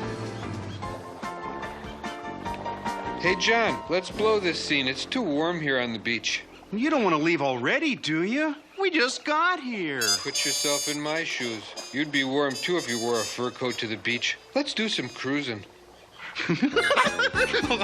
Okay, we'll leave.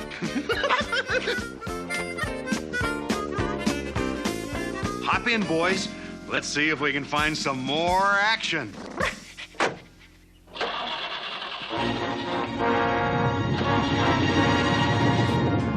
Hey, what? What's happening here? I can't steer. Help me!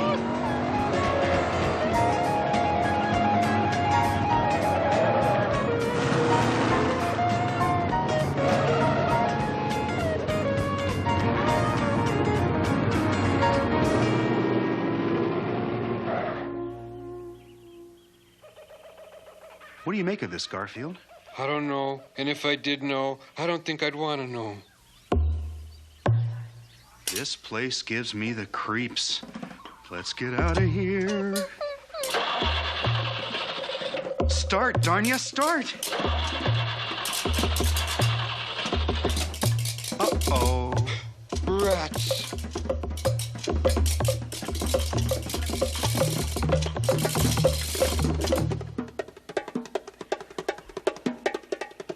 Hey, spark this bug out. Sam sharp, pull your buck this bugger can. Hell on, must keep plenty juice inside. We may not get out of this one, Garfield.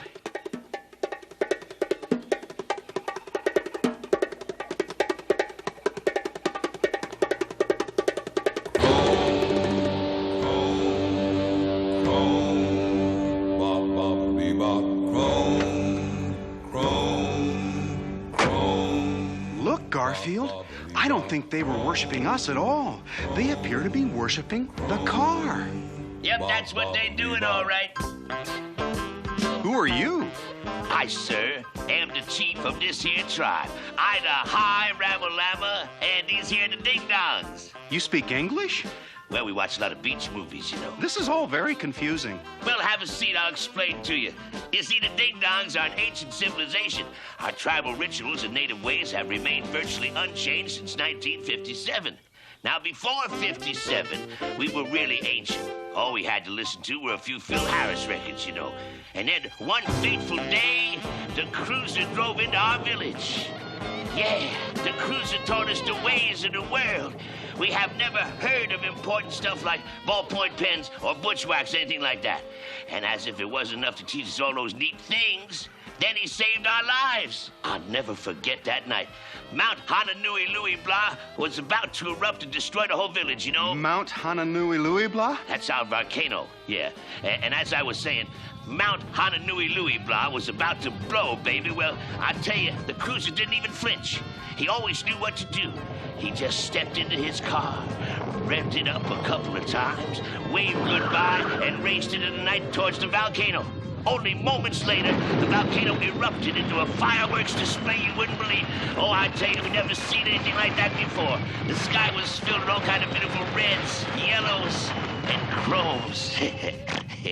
And the volcano subsided and was never heard from again until today. Are you trying to tell me the cruiser drove his car into the volcano to save your village? We like to think so. That's some story. Well, it gets better every time I tell it. Do you really believe that? If we didn't, we wouldn't have built that shrine over there. Crone, crone, crone, bop, bop, bop, crone, crone. Hey, the car no like go. The engine only huli couple times in Marquis. They all bust up. Ain't got no room, no room. No room, huh? What did he say? Pigeon says your car won't run, man. Let's have a look at it. Crone, crone, bop, bobbly, bop, crone, crone. Hey, monkey, come over here. Hey, listen, this car won't run. Fix it. Chicka-pa-mooka, mooka. Chicka-pa-mooka, mooka. Chicka-pa-mooka, mooka. Hey, raise the hood, Mango Brain. Oh, yeah. Hey, listen, have this car fixed by dark, or I'll... You gotta know how to talk to auto mechanics, you know what I mean, man? I like him. Well, it looks as though you're gonna be here with us for a while, so if you will be my guest of honor, okay? I want you to join my people, my hospitality, my beautiful daughter, Princess Aouda, and her cat. They all gonna entertain you. Aouda, Mai Tai, come meet my guests.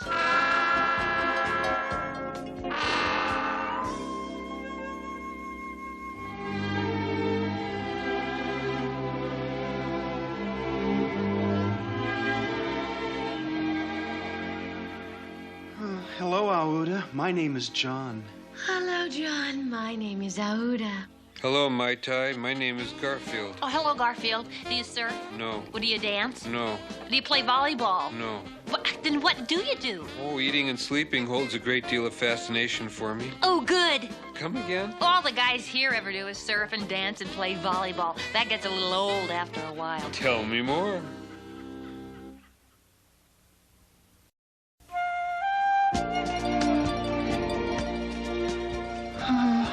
I've never seen anything so beautiful in all my life. Why, thank you, Jon. Why, thank you, Jon. Oh, Jon. Oh, Aouda.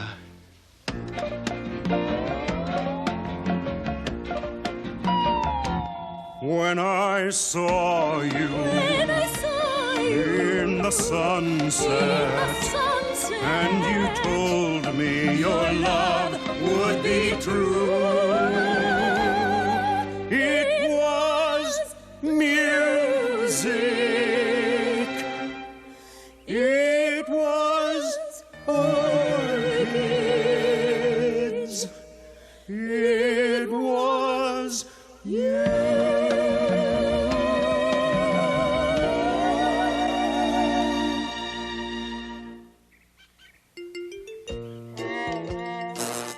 Careful, Odie. Hey, I think I know what's wrong with this thing. It's... Of course! You know what I think is really, really wrong? I think there's an evil spirit somewhere in the distributor cap.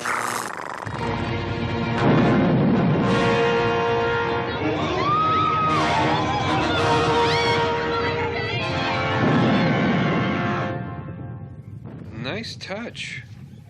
Oh no, my village, my people. What do we do, Aouda? There's only one thing to do, Jon.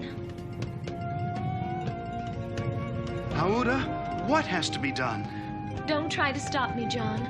I must throw myself to the volcano. No! Yes! If I don't do it, my village and my people will be destroyed. Why you? My father is the chief. I am the princess.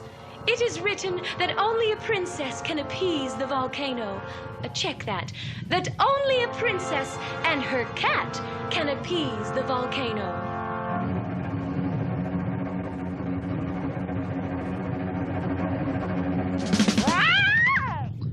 Well, Mai Tai, it's been real. Right when you get a chance. I can't believe she's doing this. Well, better her than us. Throw her in, way in. Throw her in, way in. Throw her in, way in. Throw her in. Chief, you're not gonna let Aouda jump in there, are you? Unless she sacrifices herself, the volcano will surely destroy us all. You mean it appeases the gods or something? No, plugs up the hole.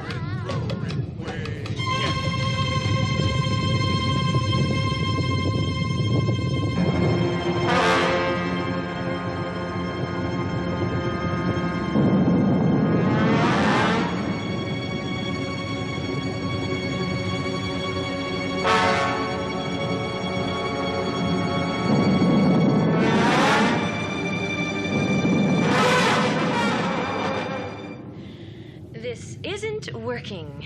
Maybe if she had a running start.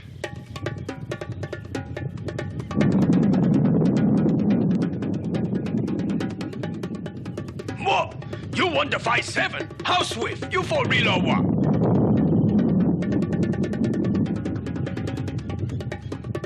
The volcano no like the Wahini. He like the 5-7. He no get him swift. He gon' bother everybody. I see. What did he say? Pigeon says the volcano doesn't want my daughter. It wants the car. If it can't have the car, in about 30 seconds, it's gonna blow us all to pieces. There goes my damage deposit. Hey, you buggers, make sweep with the weeders. The volcano like the car most cushy, or he gonna blow everybody out the other side. Well, that's just great. First off, I get told if I don't fix the car, I'm gonna lose my head. Now he tells me if I don't get the car started in 30 seconds, I'm gonna lose my life too. We're out of time, Odie. Come on, let's give it our best shot. Hey, what's going on here?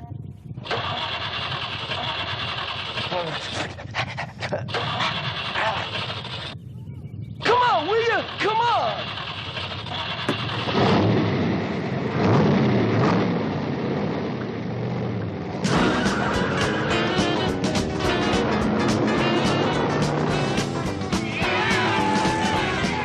Attaboy, Odie. Go for it.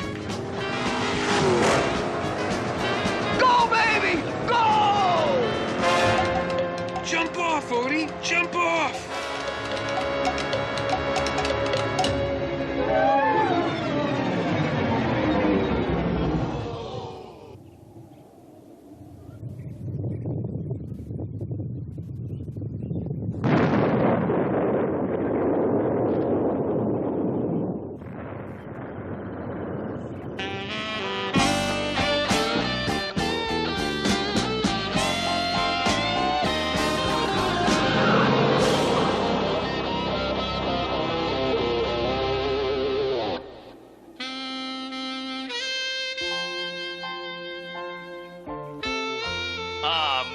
You big lug. Why'd you have to go and do that, you crazy galoot? You could have just shoved the car in. So long, Odie. It's a shame it had to end this way. We didn't even get to say goodbye. Gonna miss you, fella.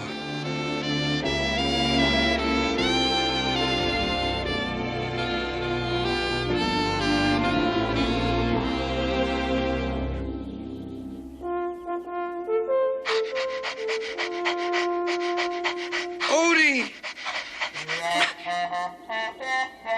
Boy, we gotta fix those brakes.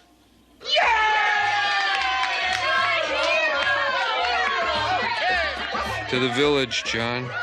I love happy endings. Why don't we do this again next year?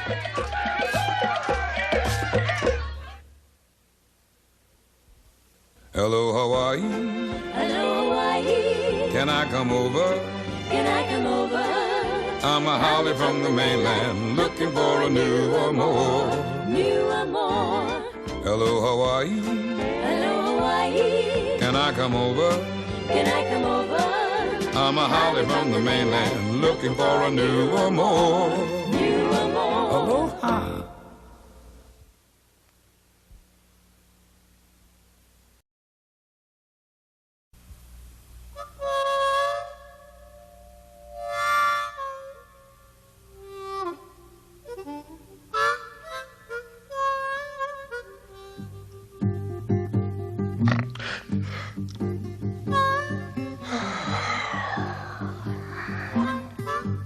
Ho hum. Double ho hum. Heck with it.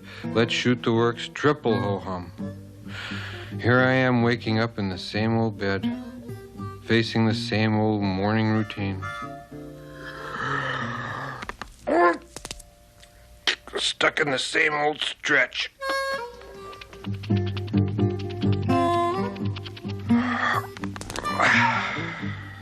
Ho hum, same old food. Have you ever had a day when you feel like you've slept and eaten it all? All the color has gone out of my life.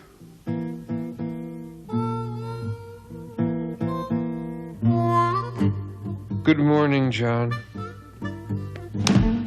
Good morning, Garfield. Garfield. Yes, John? All the color has gone out of our lives. So I've noticed. Let's take a vacation. Vacation? Rest and relaxation. I'm gonna get me some R&R, sitting in the sun like a movie star. I'm gonna get some R&R, flying in a jet where the beautiful people are. In the AM, R&R, in the PM, well, I'm gonna get me some R&R.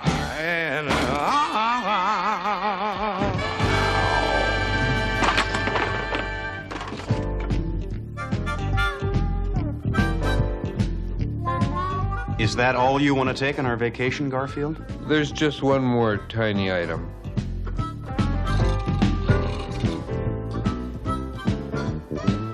You can't be serious. I didn't pack 200 miles of extension cord for nothing. Help me.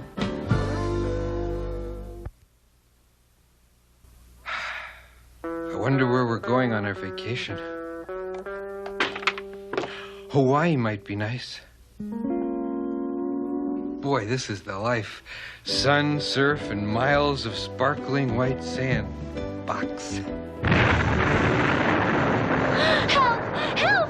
The volcano has erupted and my father's village is about to be destroyed. Your father's village, you say? Oh, yes. He is the chief. If you could save us, he would give you my hand in marriage. All you have to do is stop a molten lava flow. Stop a molten lava.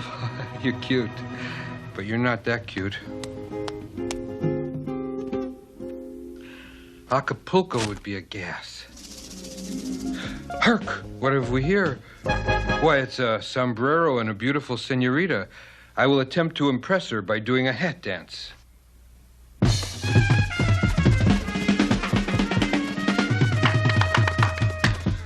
How about a date, senorita? Oh, I don't think my brother will let me. Why's that? He's pretty upset about what you did to his sombrero.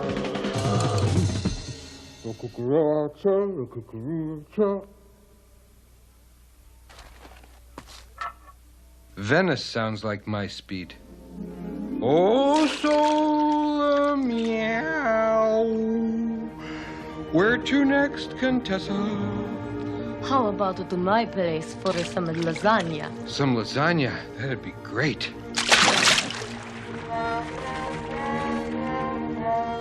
Wherever we're going, it's gonna be fun, 'cause it's not gonna be here.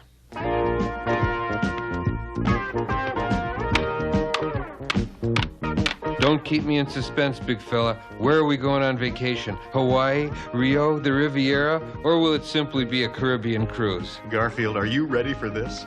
Pack your pup tent. We're going camping.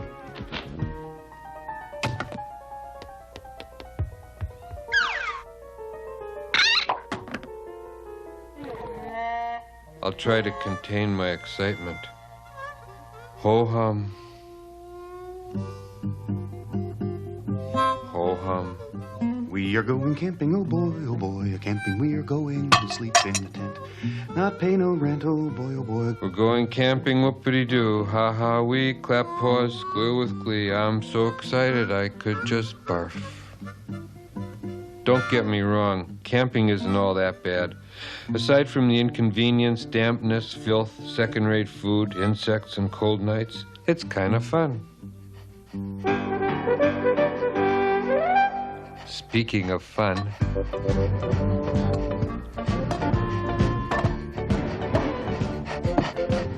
Thanks, Garfield. I was looking for that. Well, boys, we're all packed. Are you ready to go camping, Garfield? I don't know how to break this to you, John. I'd really love to go, but I have to stay home and pluck my nose hairs. Are you ready, Odie? Odie's going too? That's it. Include me out. I'd rather be declawed than go camping with that slobbering flea hotel. Oh, you know, boys, everything a man needs is provided by the wilderness. A man doesn't need much. Just give me a sunset. Give me a sunrise. Give me a pup tent. Give me some wood. Give me an old plaid shirt. I'm feeling so good. Just give me a compass, some jerky that's tough. That's all I need to get by when I'm out in the rough. Give me my catnip, a sofa to scratch. Give me lasagna, make it a triple batch. Give me a pillow with plenty of fluff. That's all I need to get by when I'm out in the rough.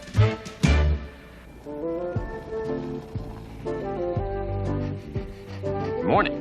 Good morning, Rangers. Name? John Arbuckle. How long will you be staying? Well, we'll be staying a week. A week? I'll be covered with moss in a week. That your cat? Yes, it is. My condolences. Come on, please. Let me hurt him. Have a safe stay, Mr. Arbuckle. Why? There aren't any bears out there, are there? No. The most dangerous animal we have is a beaver with a nasty disposition. Okay. Well, thank you muchly.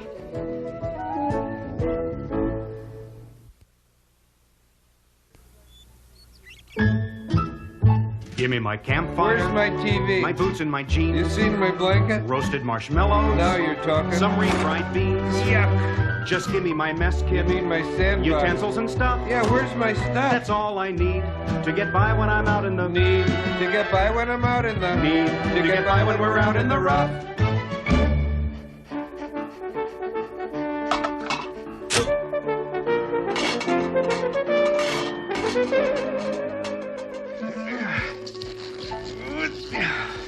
Get out of the food, Garfield. It'll be carefully metered out to last exactly 1 week. Where's the rest of it? Odie, let me help you with that. Here, Garfield, take the coffee pot down to the lake and fill it with water. Your wish is my command, master.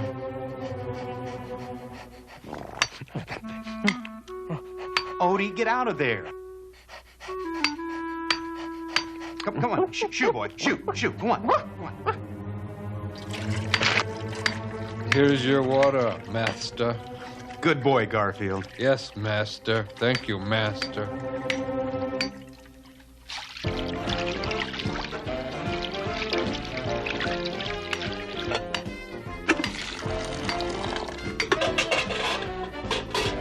What the heck is that? There's a fish in there. Take it down to the lake and get rid of it. That didn't take long. The lake isn't that far. Well, there it is, boys. My brand new super deluxe tent. It's watertight, mold-proof, and sleeps 3.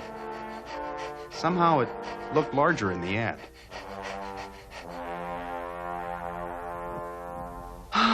Isn't the great outdoors great, Garfield?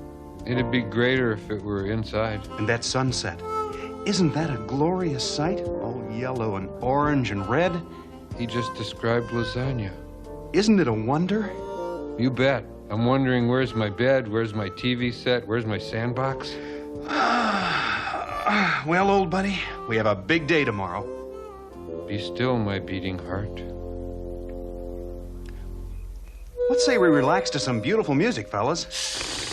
Okay, let's see what's on the radio. We interrupt this program to bring you a news bulletin.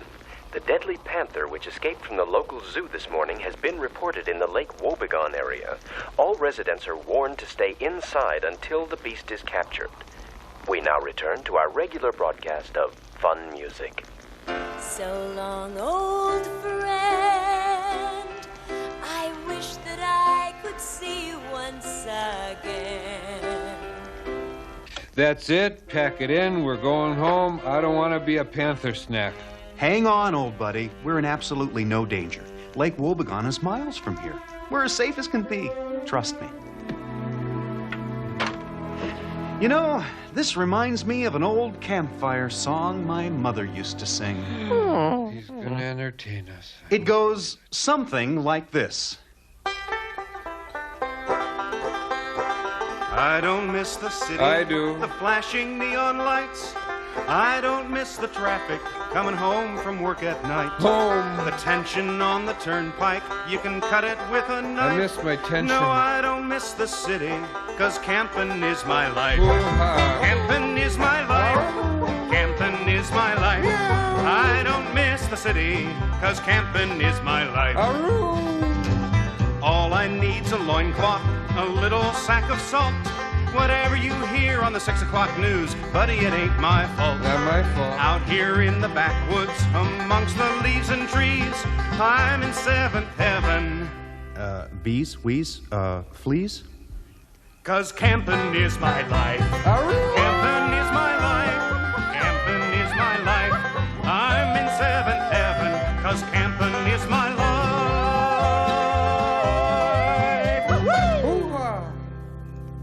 Take me home. Well, boys, let's hit the hay.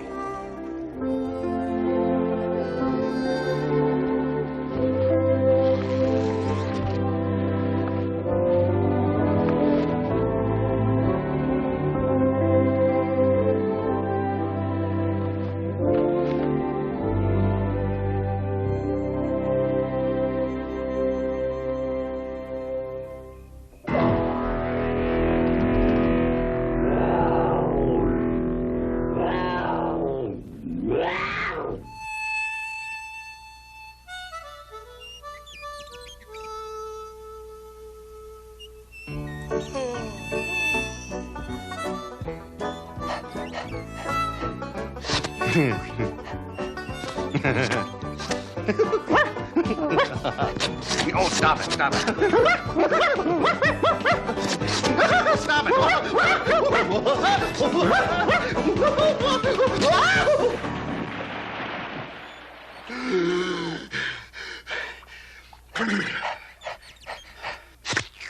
That was funny the first time, Odie, but enough is enough. Where are we? What happened? Are we having fun yet? The funniest thing happened, Garfield. Odie was licking my feet and made us roll down the hill into the lake. Hysterical. Hey, Odie, why don't you go play with something poisonous?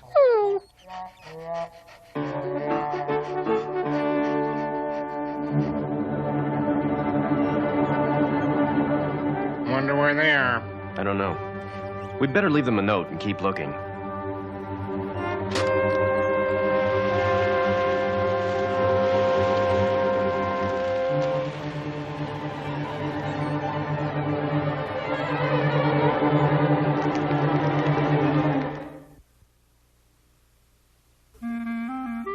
Where's the bacon I packed? I ate it. Where are the biscuits? I ate them. Where are the eggs? Don't look at me, Charlie. That egg-sucking dog of yours got to him first. Where's our food?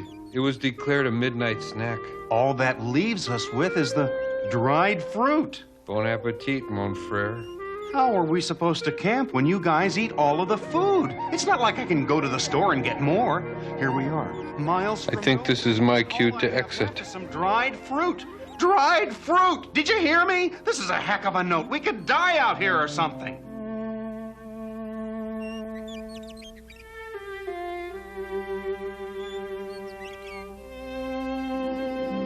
This looks like a good place to lay low until the heat's off. Wow.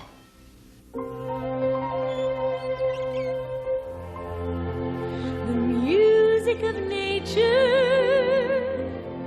everything in tune, the song of the sunset, of flowers in bloom, the music of nature. I hear what I see, and suddenly something inside me is free. 'Cause nature is music, and music is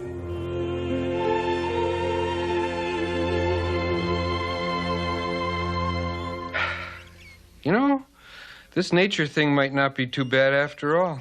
It's kind of nice sitting here communing with the trees, the grass, the animals. The animals! There could be wild animals out here. Wild man-eating, cat-eating animals.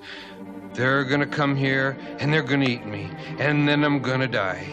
And that could really hurt my bowling average. They'll be here any moment. I sense their approach. Hi there. Oh, please, please don't eat me, Mr. Beast. I'm too young to go. I have a wife and 9 kids. I'm no good for you. I have a high cholesterol content. You'd make my mother very angry. I want to live. Do you hear me? I want to light just one little candle in this dark world. I want to live. You just don't. Not why me. What do you make of it, Dickie? Beats me, Billy. Maybe he's got into some fermented jujubes or something. You guys aren't going to eat me? We're not going to eat you. Really? You've been watching too many jungle movies, pal. Well, you know, you can't be too careful out here in the wilderness, you know. Which reminds me, what do you hear about that panther who's loose in the area? Did I say something to offend you guys? No, my friend, but quite frankly, the panther is terrifying all of us right now. What's so scary about a panther? It's 10 times our size. It's as black as midnight, and its evil yellow eyes stare right into your soul. I was in the lake last night, and I saw it on the shore. What it did to a friend of mine is too ghastly to repeat. Then it pulled itself up to its full height and stared right at me. Right through me, with those eyes, as if I were next. Don't worry, old-timer. It'll move on sooner or later. Then we'll be back to business as usual. You'll see. Oh, boy. I hope you're right, Billy. I hope you're right. Have you seen it, Billy? No, I haven't. Dickie is the only one who has seen it and lived to tell about it. Hey, it could still be around here. What was that? Dickie? Billy? Hey, don't leave me alone, guys. I'm not the fast on my feet variety of cat. I gotta get out of here. I gotta hide.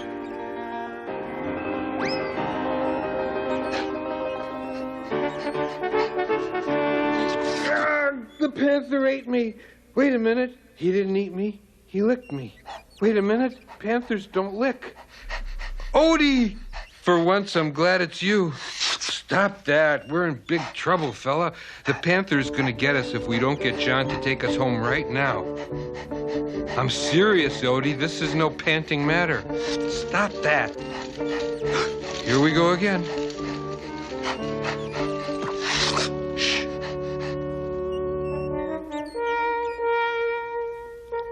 I wish I had something more powerful than this tranquilizer gun to hunt the panther with. The tranquilizer dart will drop him in a couple of seconds.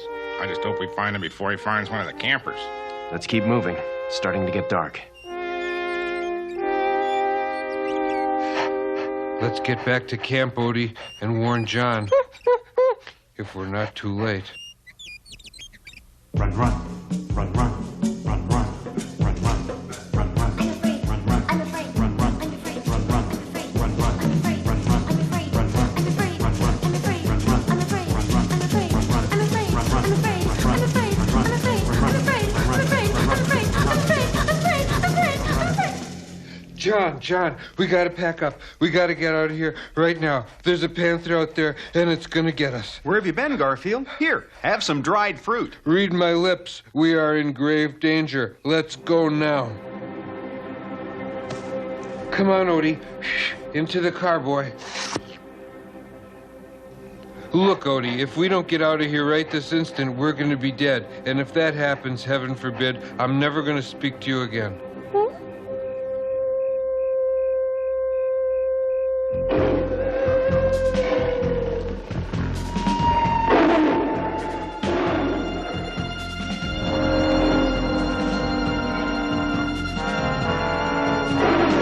Run, you guys, run! Get out of here!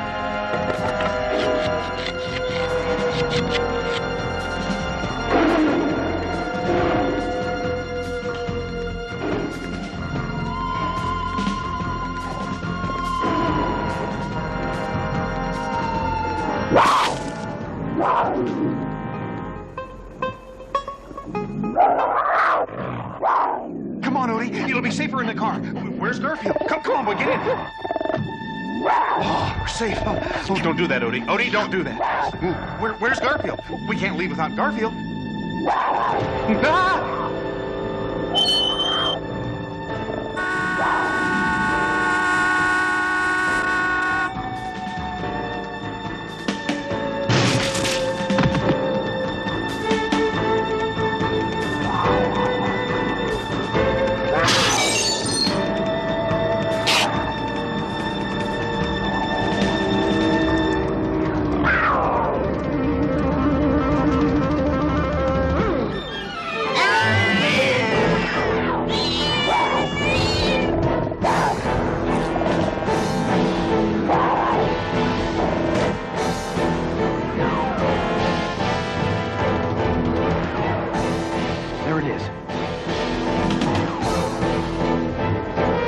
Tranquilizer dart? Got it. Good. Shoot! Shoot!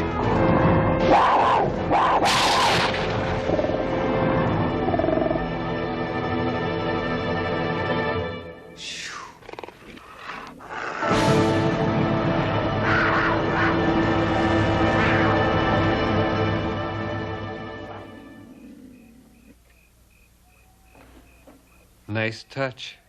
Yay! Oh, Garfield, do you know what you did?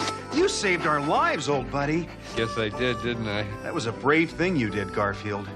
I love you very much. Yeah, well, I guess I must love you, too. Yeah, and you too, Odie. You're all very lucky. I'd hate to think what would have happened had we arrived a few moments later. Yeah, well, if those guys hadn't shown up, I would have had to have gotten rough with that big cat. Wouldn't have been a pretty sight. But a cat's gotta do what a cat's gotta do. When the tough gets going, the going gets tough. That's not right. When the get tough going, when the get tough...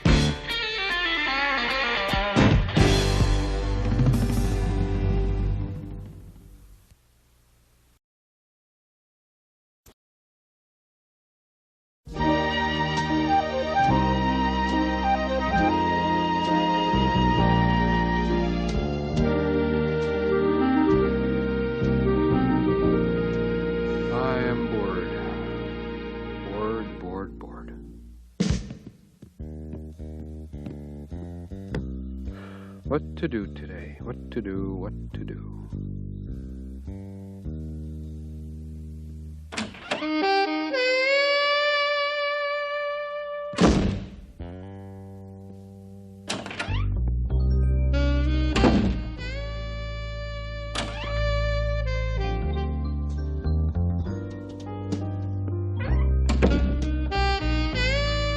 Hey, not bad. Nice fit. Here's looking at you, Sam. Play it again. What the?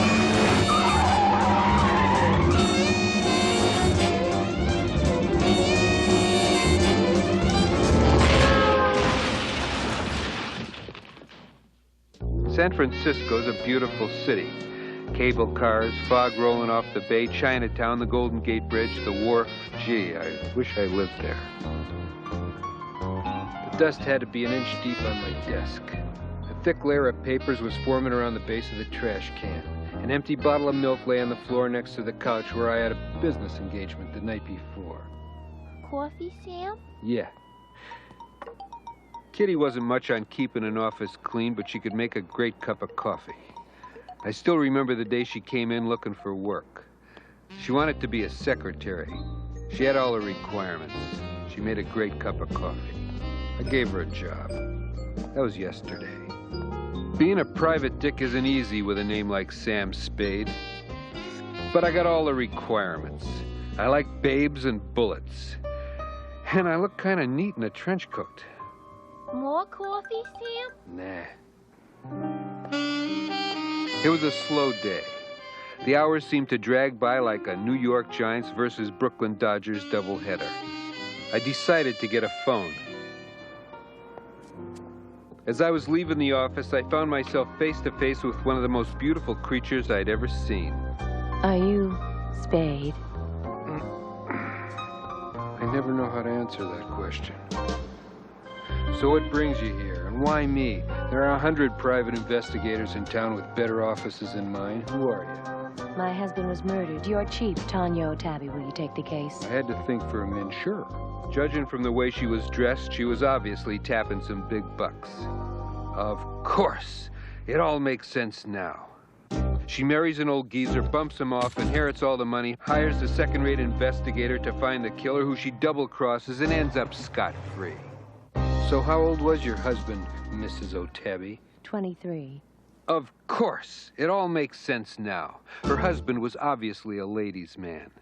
Tanya finds out he's unfaithful and has him snuffed. She hires a second-rate detective to find the killer, who she double-crosses and ends up scot-free. It's one of the oldest shams in the book. So what did your husband do for a living, Mrs. O'Tabby? He was at St. Maurice University, Mr. Spade. He was head of the history department. Something wasn't right here. Sounds like a pretty tame profession, doll. Not exactly the kind of job where enemies can be made. We all have enemies, don't we, Mr. Spade? Call me Sam, please. What makes you think your husband was murdered? He drove off Old Mountain Road, Sam, please. That's 40 miles away. He had no reason to be there. Besides, he was an excellent driver. The police say he probably fell asleep at the wheel, but I just can't believe that. Her lips started to tremble. I took her hands in mine. Go home, kid. I got work to do. I'll call you when I got some.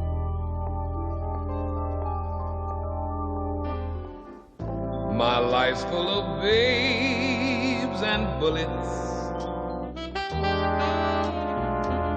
No time to lay back and cool it. I've got claws and claws right here in my paws. Nothing to do but do it. Claws and clues are my beat. I pay my dues on the street. A life full of babes and bullets. It's a living, that's why I do it.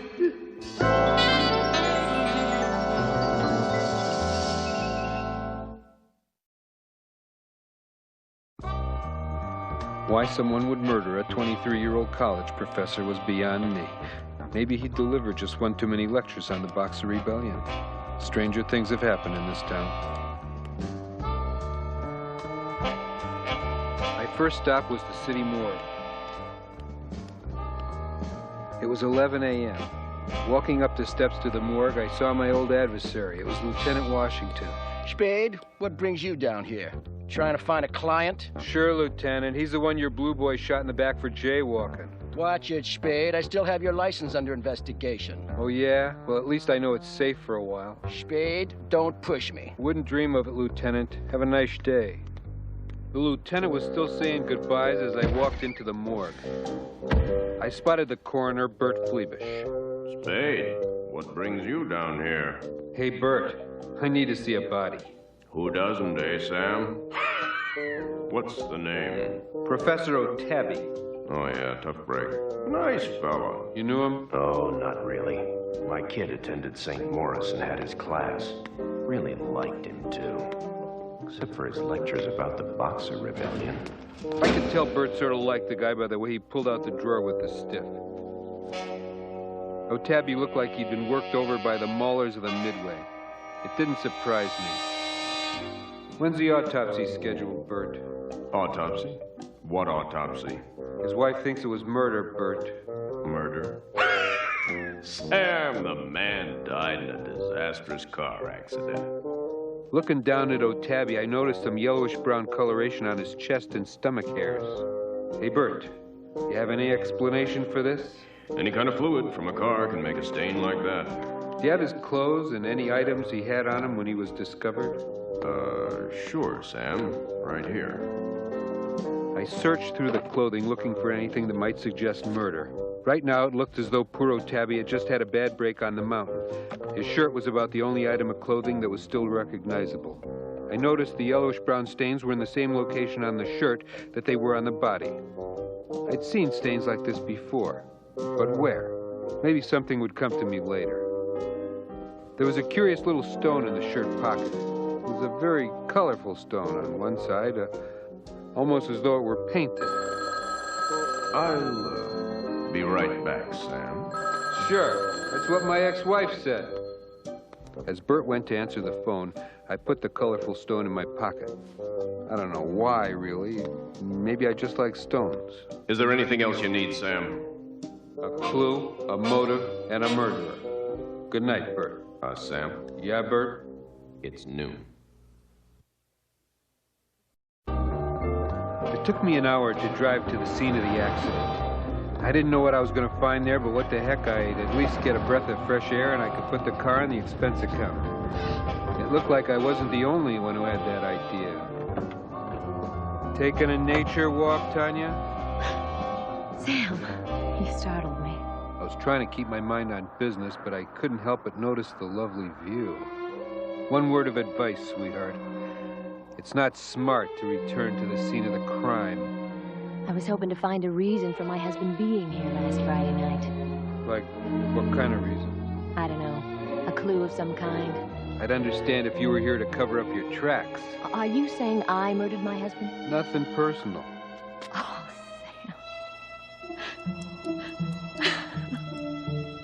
I hate when they do this. I stood there, Tanya's mascara dripping on my wingtips, and me an hour from the nearest pot of coffee. Come on, Tanya, let's find a diner.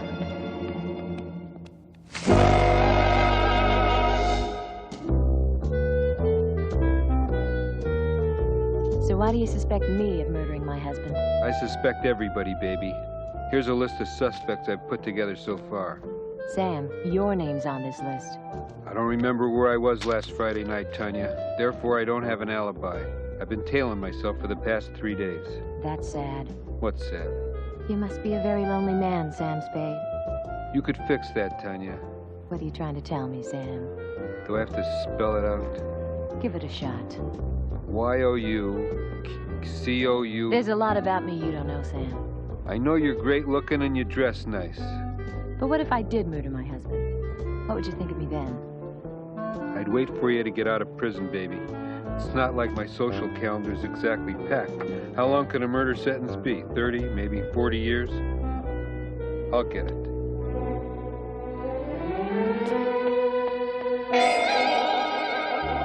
The classiest dame I ever met just walked out of my heart, but not out of my case. Next on the list was O'Tabby's office at the university. I was still a couple of blocks from the campus when I brushed by a big goon on the sidewalk. He had fists the size of babies. He dragged me into a darkened alley and pounded me into next year. As I lay there in a crumpled heap, I smiled to myself. I must be on the trail of something hot to rate a beating from this Neanderthal. I put my jaw back in place and pointed an accusing paw at my assailant. So, I suppose you have a message for me. Yeah, I'm your landlord. You're 2 months late with a rent. Right.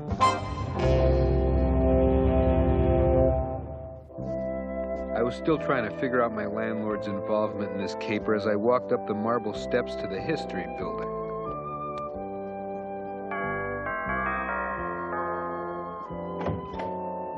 Are you in charge around here? Yes, I'm Professor O'Felix. How may I help you? I'm Sam Spade, P.I. Oh, nice wallet, Mr. P.I. Yeah, I'd like to ask you a few questions about Professor O'Tabby. Yes. What a shame. Poor fellow must have fallen asleep at the wheel. Such a waste. I really don't know how I can help you, but I'll be glad to answer any questions you have. Nice guy. He led me to his office and poured us a cup of coffee. I would have preferred my own cup. Now, what would you like to know, Mr. P.I.? Call me Sam. Sam Spade. Was O'Tabby in any kind of trouble that you know of? No trouble. Professor O'Tabby was a solid citizen. He was well respected by the faculty and his students. Besides, I don't know much about his personal life. Perhaps you should talk to his wife. His wife? Yeah, I've talked to her. According to the time of death, you must have been one of the last people to see Professor O'Tabby alive. Any idea what he was doing up on Old Mountain Road last Friday night? Yes, that much I do know. He was going to visit Maudie O'Purr, a St. Maurice alum. Why was he going there? Maudie's a big contributor to the university, especially to the history department. Professor O'Tabby called on her every Friday night to help her in any way he could. You see, she's a widow. It was Maudie's wish that no one know of his visits. She was a bit eccentric in that regard. Of course. It all made sense now. O'Tabby, under the guise of visiting a benefactress to the university, was in fact having a clandestine affair with a wealthy widow. How old is Maudie O'Purr? 93. Rats. Mr. Spade, I didn't mean to insinuate anything by my statement. It's just that, well, on more than one occasion, Professor O'Tabby had to put a woman's feelings in perspective. You see, he was a handsome man and quite popular with the ladies. So you don't think he ever gave in to temptation? Oh, no. His only weakness was coffee. I rarely saw him without a cup of it in his hat. Well, I think we all depend on a cup of joe every now and then. Thanks for the information, and no offense intended, but this is really lousy coffee. Yes, I admit my coffee needs work, Stan. The lady that normally made our coffee left us recently. She made excellent coffee. She's going to be hard to replace. In fact, I've had to pick up her chores in addition to my own duties. Work on that coffee.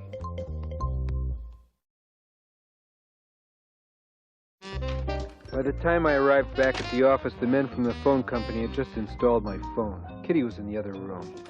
No calls yet, Sam. How about a cup of coffee? You read my mind, sweetheart. Hey, Kitty, do we have Tanya's phone number?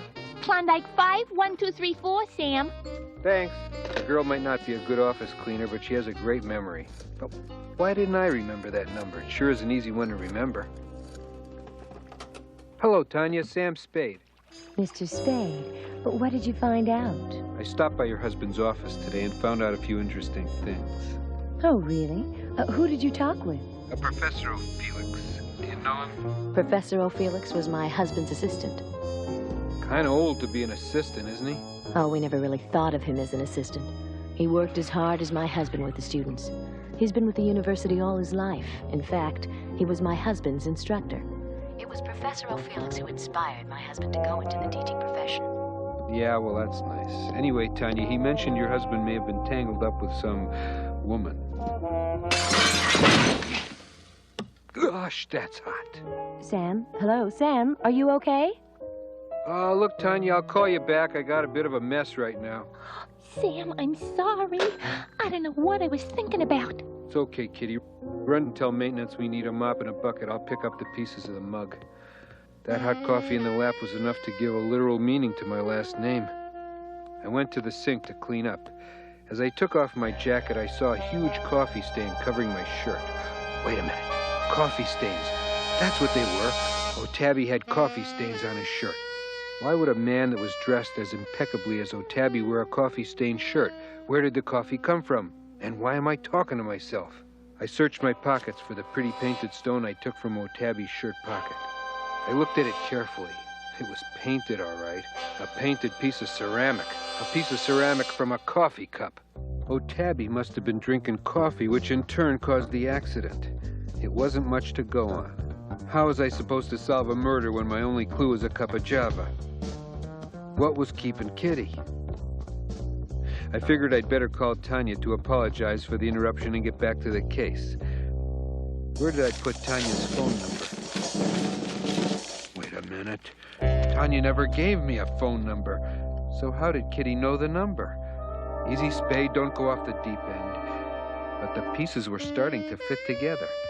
Kitty would know the number if Tanya's husband gave it to her. Could she be a lady who was infatuated with Professor O'Tabby?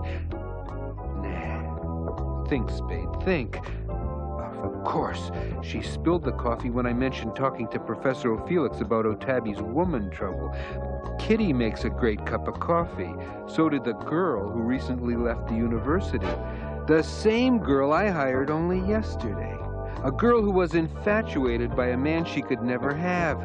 So what does she do? Of course, she spills coffee in his lap and pushes him over a cliff. Wait a minute. Something's not quite right here. Here's maintenance, Sam. I know you murdered Professor O'Tabby, Kitty. What are you talking about, Sam? You loved him. He didn't love you, so you snuffed him. Yes. Yes, I loved him. He didn't love me. I couldn't have him. So you what? So I left. You left? Yes. The thought of working at the university so close to him and not being able to have him was too much to bear. So I left. But I didn't murder him.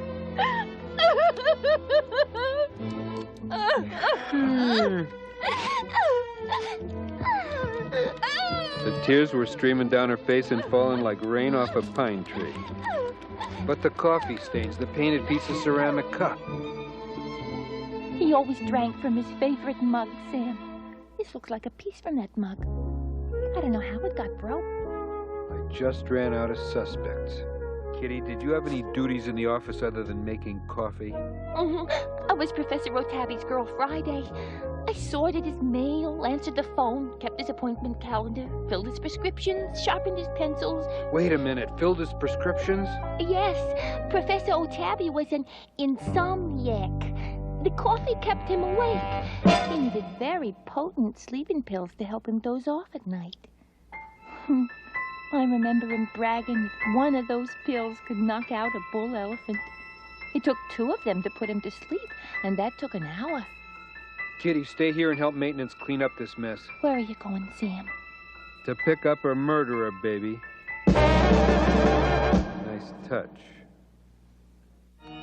I found Professor O'Felix in the university chapel. Asking for forgiveness, Professor? For what it's worth, Mr. Spade, I just didn't have anything to lose. Let's go. By the time the paperwork was done, it was 8 p.m. Lieutenant Washington was his usual charming self as O'Felix was being booked. It had been a long day. I thought I'd better check in on Kitty. She was pretty shaken up when I left. I entered my office and found Tanya O'Tabby sitting on the couch. She stood up sobbing and gently put her arms around me. She didn't say anything. She didn't have to. I understood. I don't understand. I saw you following me today. I wanted to make sure you were on the right track, Sam. Well, thanks for the hint. I knew a sharp guy like you would figure it out. Look, you big lug. Why don't you cut the tough guy act and give me a smile for once? How's this? That's better. Now let's talk about you and me, baby. Wouldn't work, Sam. We're different. That's the part I like. Face it, Sam. In any other time, in any other place, we might have had something, you and me. Yeah, I guess you're right, Tanya. You're a sophisticated lady, and I'm just a working stiff. You like hot dogs, and I like caviar. Yeah. I'm refined, and you're a slob. I'm first class, and you're coach. I get the point, Tanya. But you're still all man, Sam. I really wish it could have worked out. I'll never forget you, Tanya. Goodbye, Sam.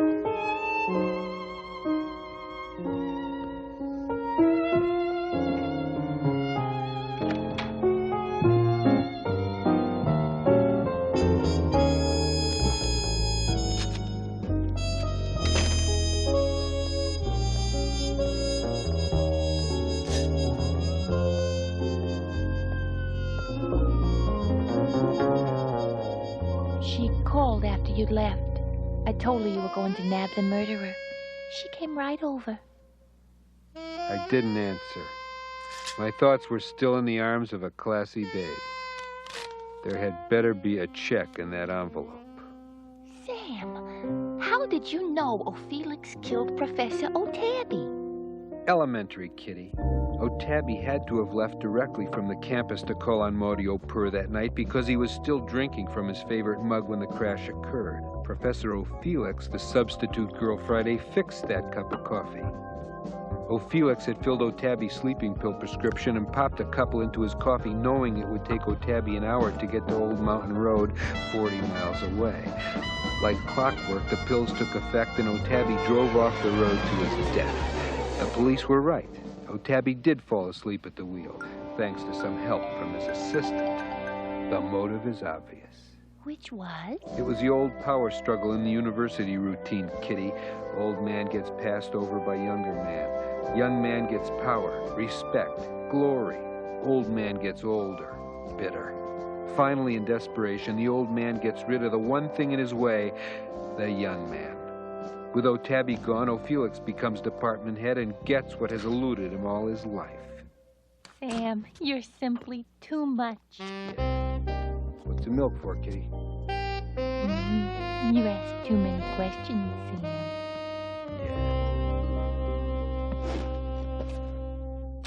Garfield, what are you doing in there? Getting ready to roll the credits, pal.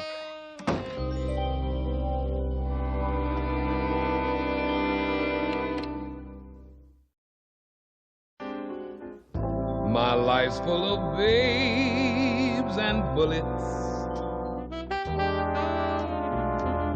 No time to lay back and cool it.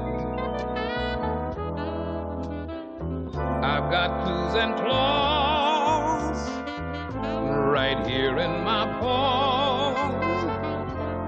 Nothing to do but do it.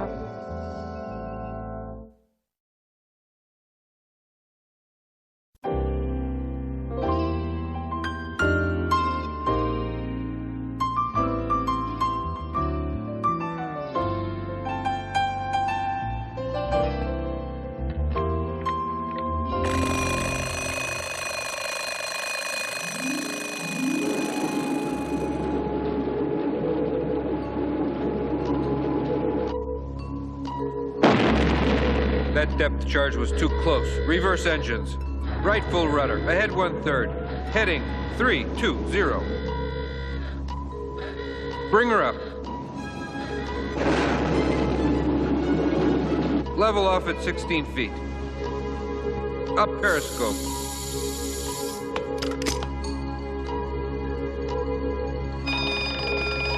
Bearing Mark 202. Range 1,600 yards. Open door tube 1. Fire torpedo. Direct hit. Good work, men. We gave that tin can the deep 6. Let's surface. Morning, Pookie. Have a good night? You look rested. Well, time to kickstart the day. Time to wake up John, have some breakfast, take a nap, etc., etc., etc. Just another ordinary, run-of-the-mill day-dee-doo.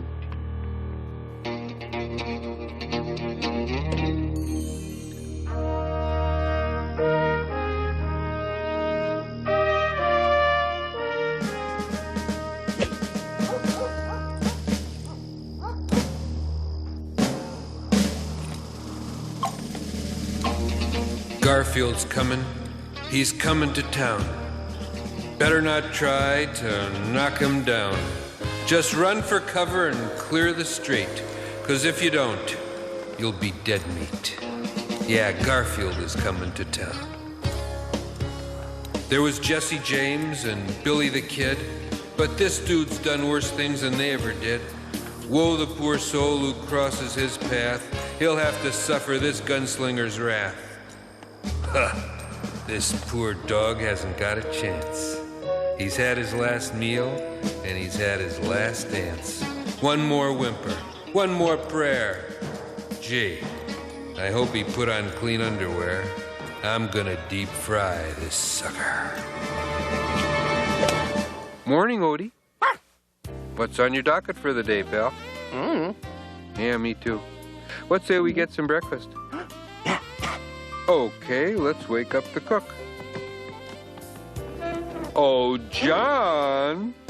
And now, ladies and gentlemen, Garfield the Amazing. Good morning, adoring throngs. I am Garfield the Amazing, and this is my comely assistant, Odie the Average. For my first trick, I'm going to perform the tablecloth thing. Yes, I shall now attempt to yank the tablecloth out from under all this stuff on the table. A drum roll, please. Ladies and gentlemen, the world-famous tablecloth thing.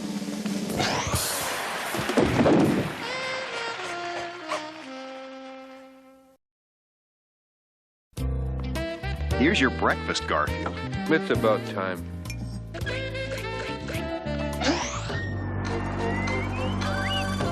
You know, Garfield, I wish I knew what goes on in that mind of yours. I know cats have an active fantasy life, but yours must be in Technicolor. You'll never take me alive, you scurvy cur.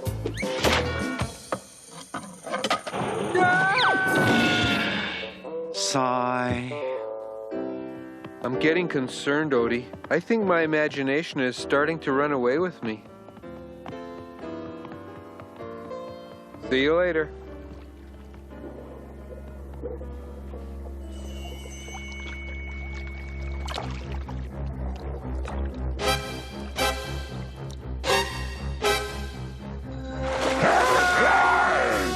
Garfield? Help! Save me! What do you think you're doing, Garfield? I'm not sure anymore.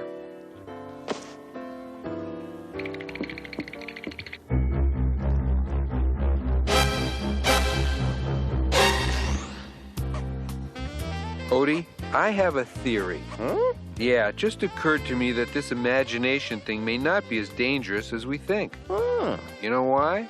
Because John's always there to bail us out. Come on, we'll put this theory to a test. Uh-oh.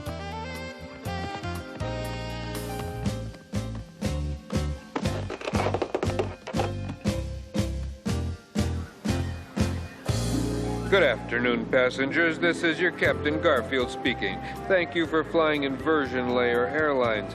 Our ETA to Chicago today is 4 o'clock. Our altitude is 39,999 feet.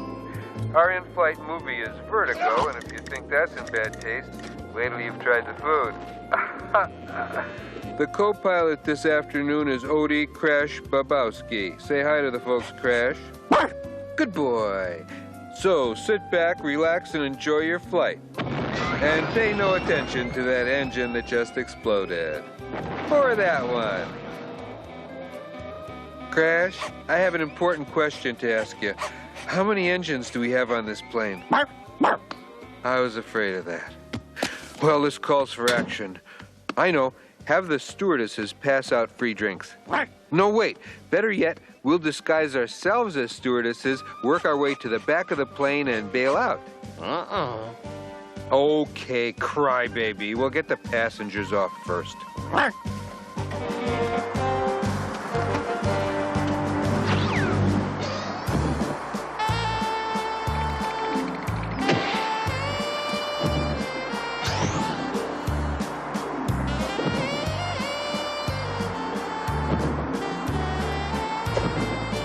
All the passengers are safely off, Crash. Ready to bail out. We overlooked one tiny detail, Crash. We're not wearing parachutes. Didn't you pack enough chutes for us, too? Well, this is just great. Time to test my theory. About John being there for us. Feel lucky, Crash? Yeah. Then let's just do it. Garfield, Odie, you guys are crazy, you know that? We did it. You know what this means, Odie? We're invincible. Come on, Odie, on to the next adventure. Gerbils. I should have raised gerbils. The world is filled with excitement, Odie. If you just use your imagination, you don't even have to go find it. It'll find you.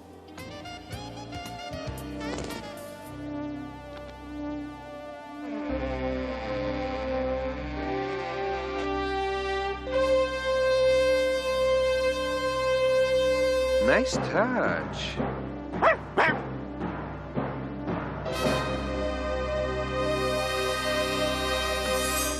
Look, Odie, the meaning of life.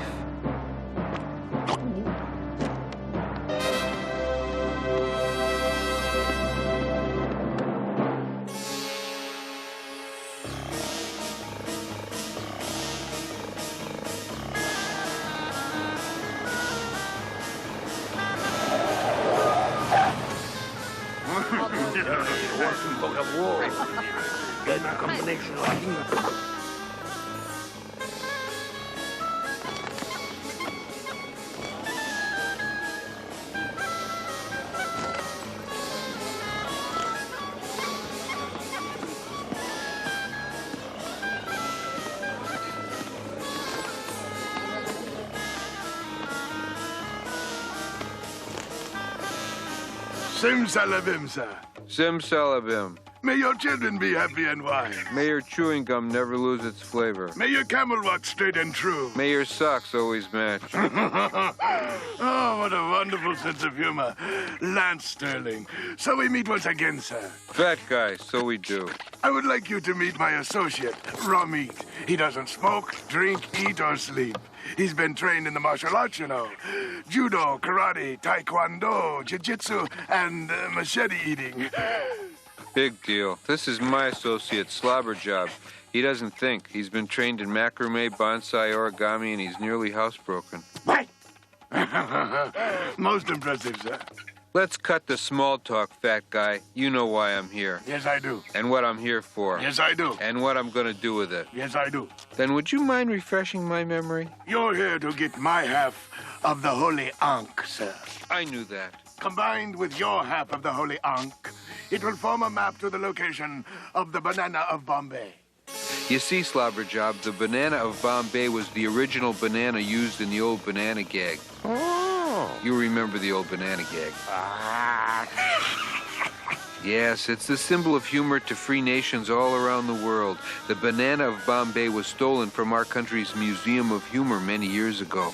If it falls into the wrong hands, it could be the end of humor as we know it. Oh. Our mission is to recover the Banana of Bombay and return it to its rightful place. I, on the other hand, feel the Banana of Bombay belongs to the world. I will find it first and auction it off to the highest bidding country. You low-born cur. How dare you seek to profit from the Banana of Bombay? Oh, come, Mr. Sterling. Let us piece together our halves of the Holy Ankh so that we may get on with our quests. Very well. Where's your half of the Ankh, fat guy?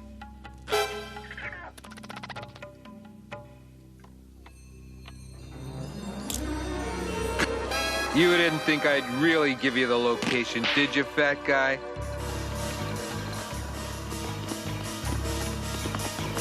Ah!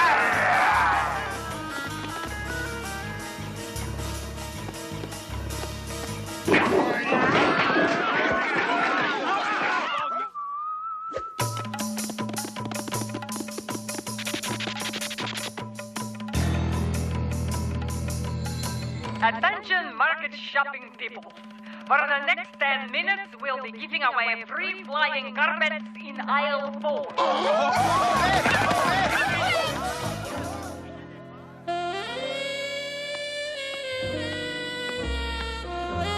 Who are you? My name is Nadia. Headquarters, I sent me here to protect you. Well, thanks anyway, lady, but I don't need your help. I have my orders. Then take this one. Scram. I have work to do. Come, Slobberjob.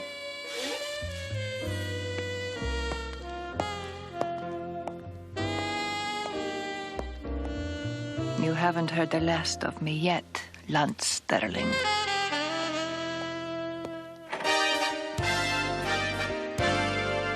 Okay, Slobberjob, let's put the pieces of this puzzle together. You know what to do.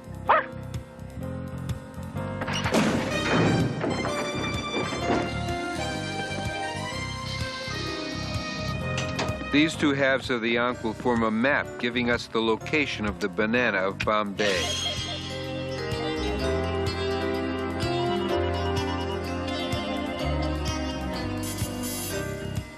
Interesting. This is only part of the map. According to this, we're to pick up another clue in Paris, on the left bank. On Saint-Germain, I'd say. Somewhere in the vicinity of Café de Fleur. Come, mon ami. Heel.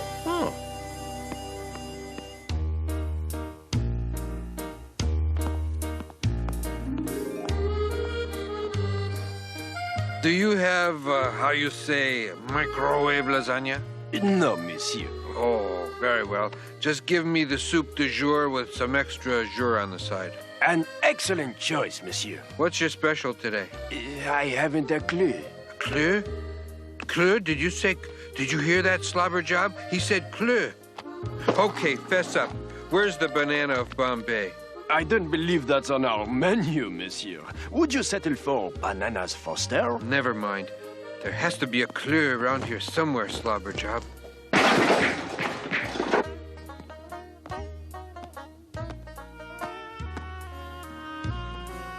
Here is your soup de jour, monsieur. Bon appétit. Thanks, pal. Boy, that guy looks familiar.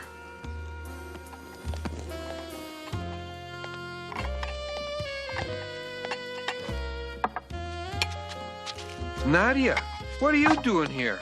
Protecting you, you fool. Don't you know Fat Guy and Ramit have followed you here to get the clue? Go on. Enjoy your soup de jour, my friend, for there will be no tomorrow.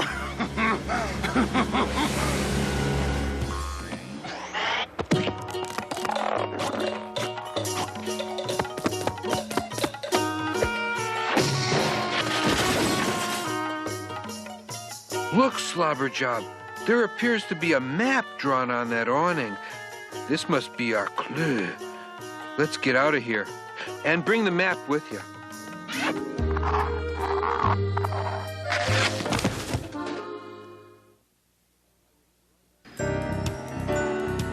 I was right, Slobberjob. See these ancient Incan hieroglyphs here in the corner? Mm-hmm. The banana of Bombay is located in an ancient temple right here on the Amazon River.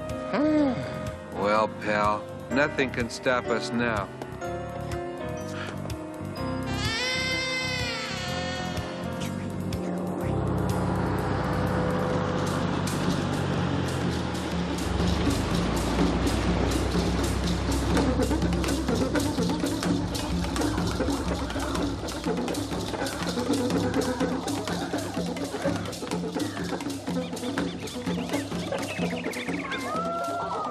Well, here we are on the Amazon, Slobberjob.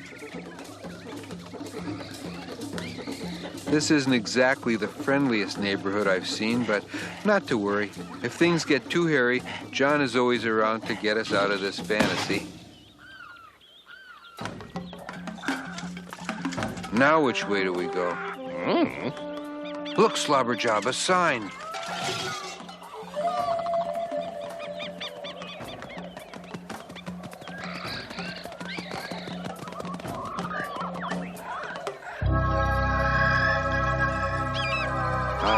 the ancient temple.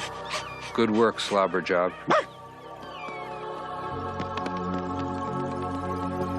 Proceed with caution, my friend. These walls have eyes.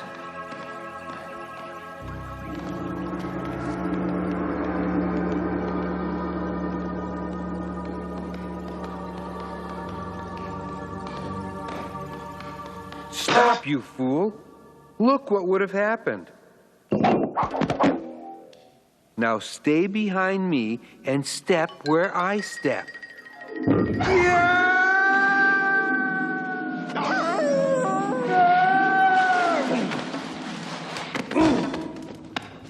That was kind of fun.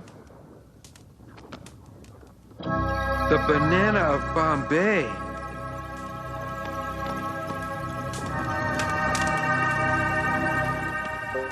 Slobberjob.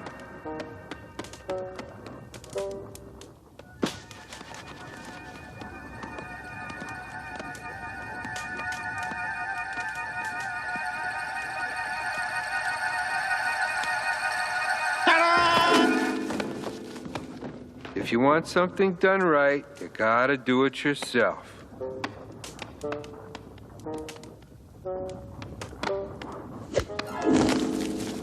Well, great. What more could go wrong? This could go wrong, you stupid feline. The banana of Bombay is now mine. Now that the banana of Bombay is yours, you could at least do me the courtesy of telling me why you want it.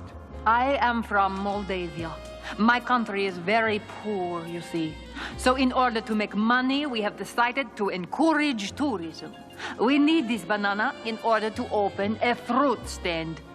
That is the dumbest reason I've ever heard. It's your fantasy, fat boy. Give me my banana. You'll have to catch me first. Thanks for the banana, Toots. Goodbye forever.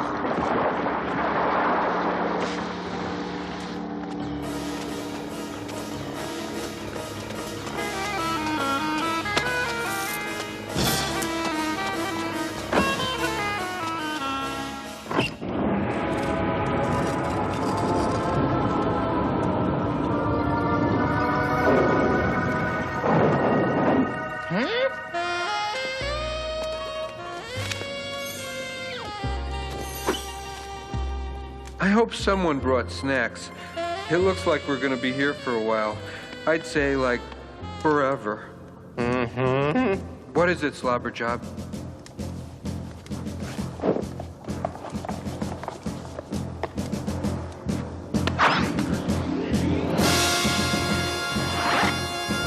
Good work, boy.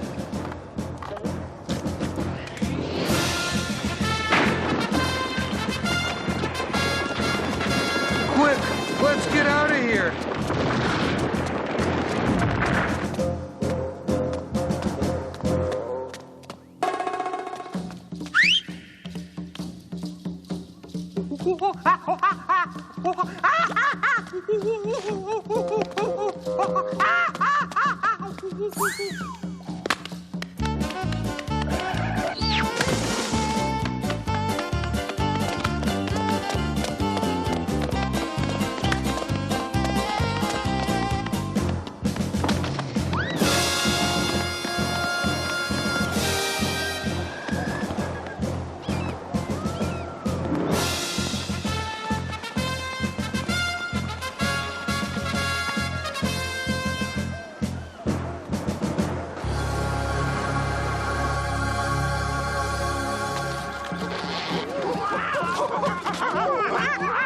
Well, Slobberjob, old buddy, even Lance Sterling doesn't have a way out of this one.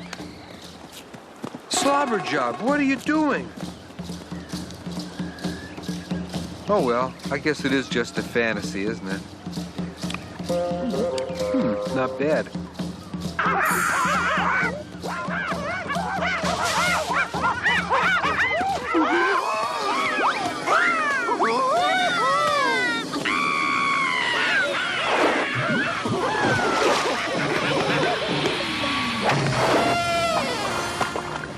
Here you go, Nadia.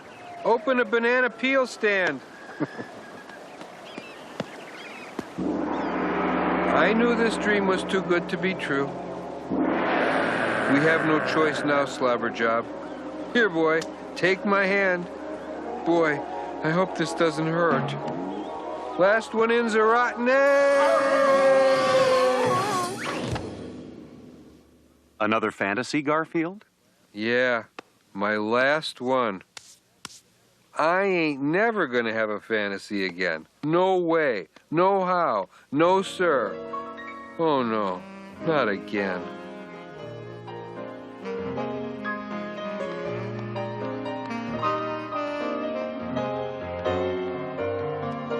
Odie, I thought I told you never to play.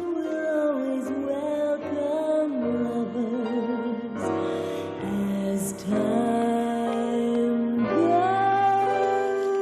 goes by.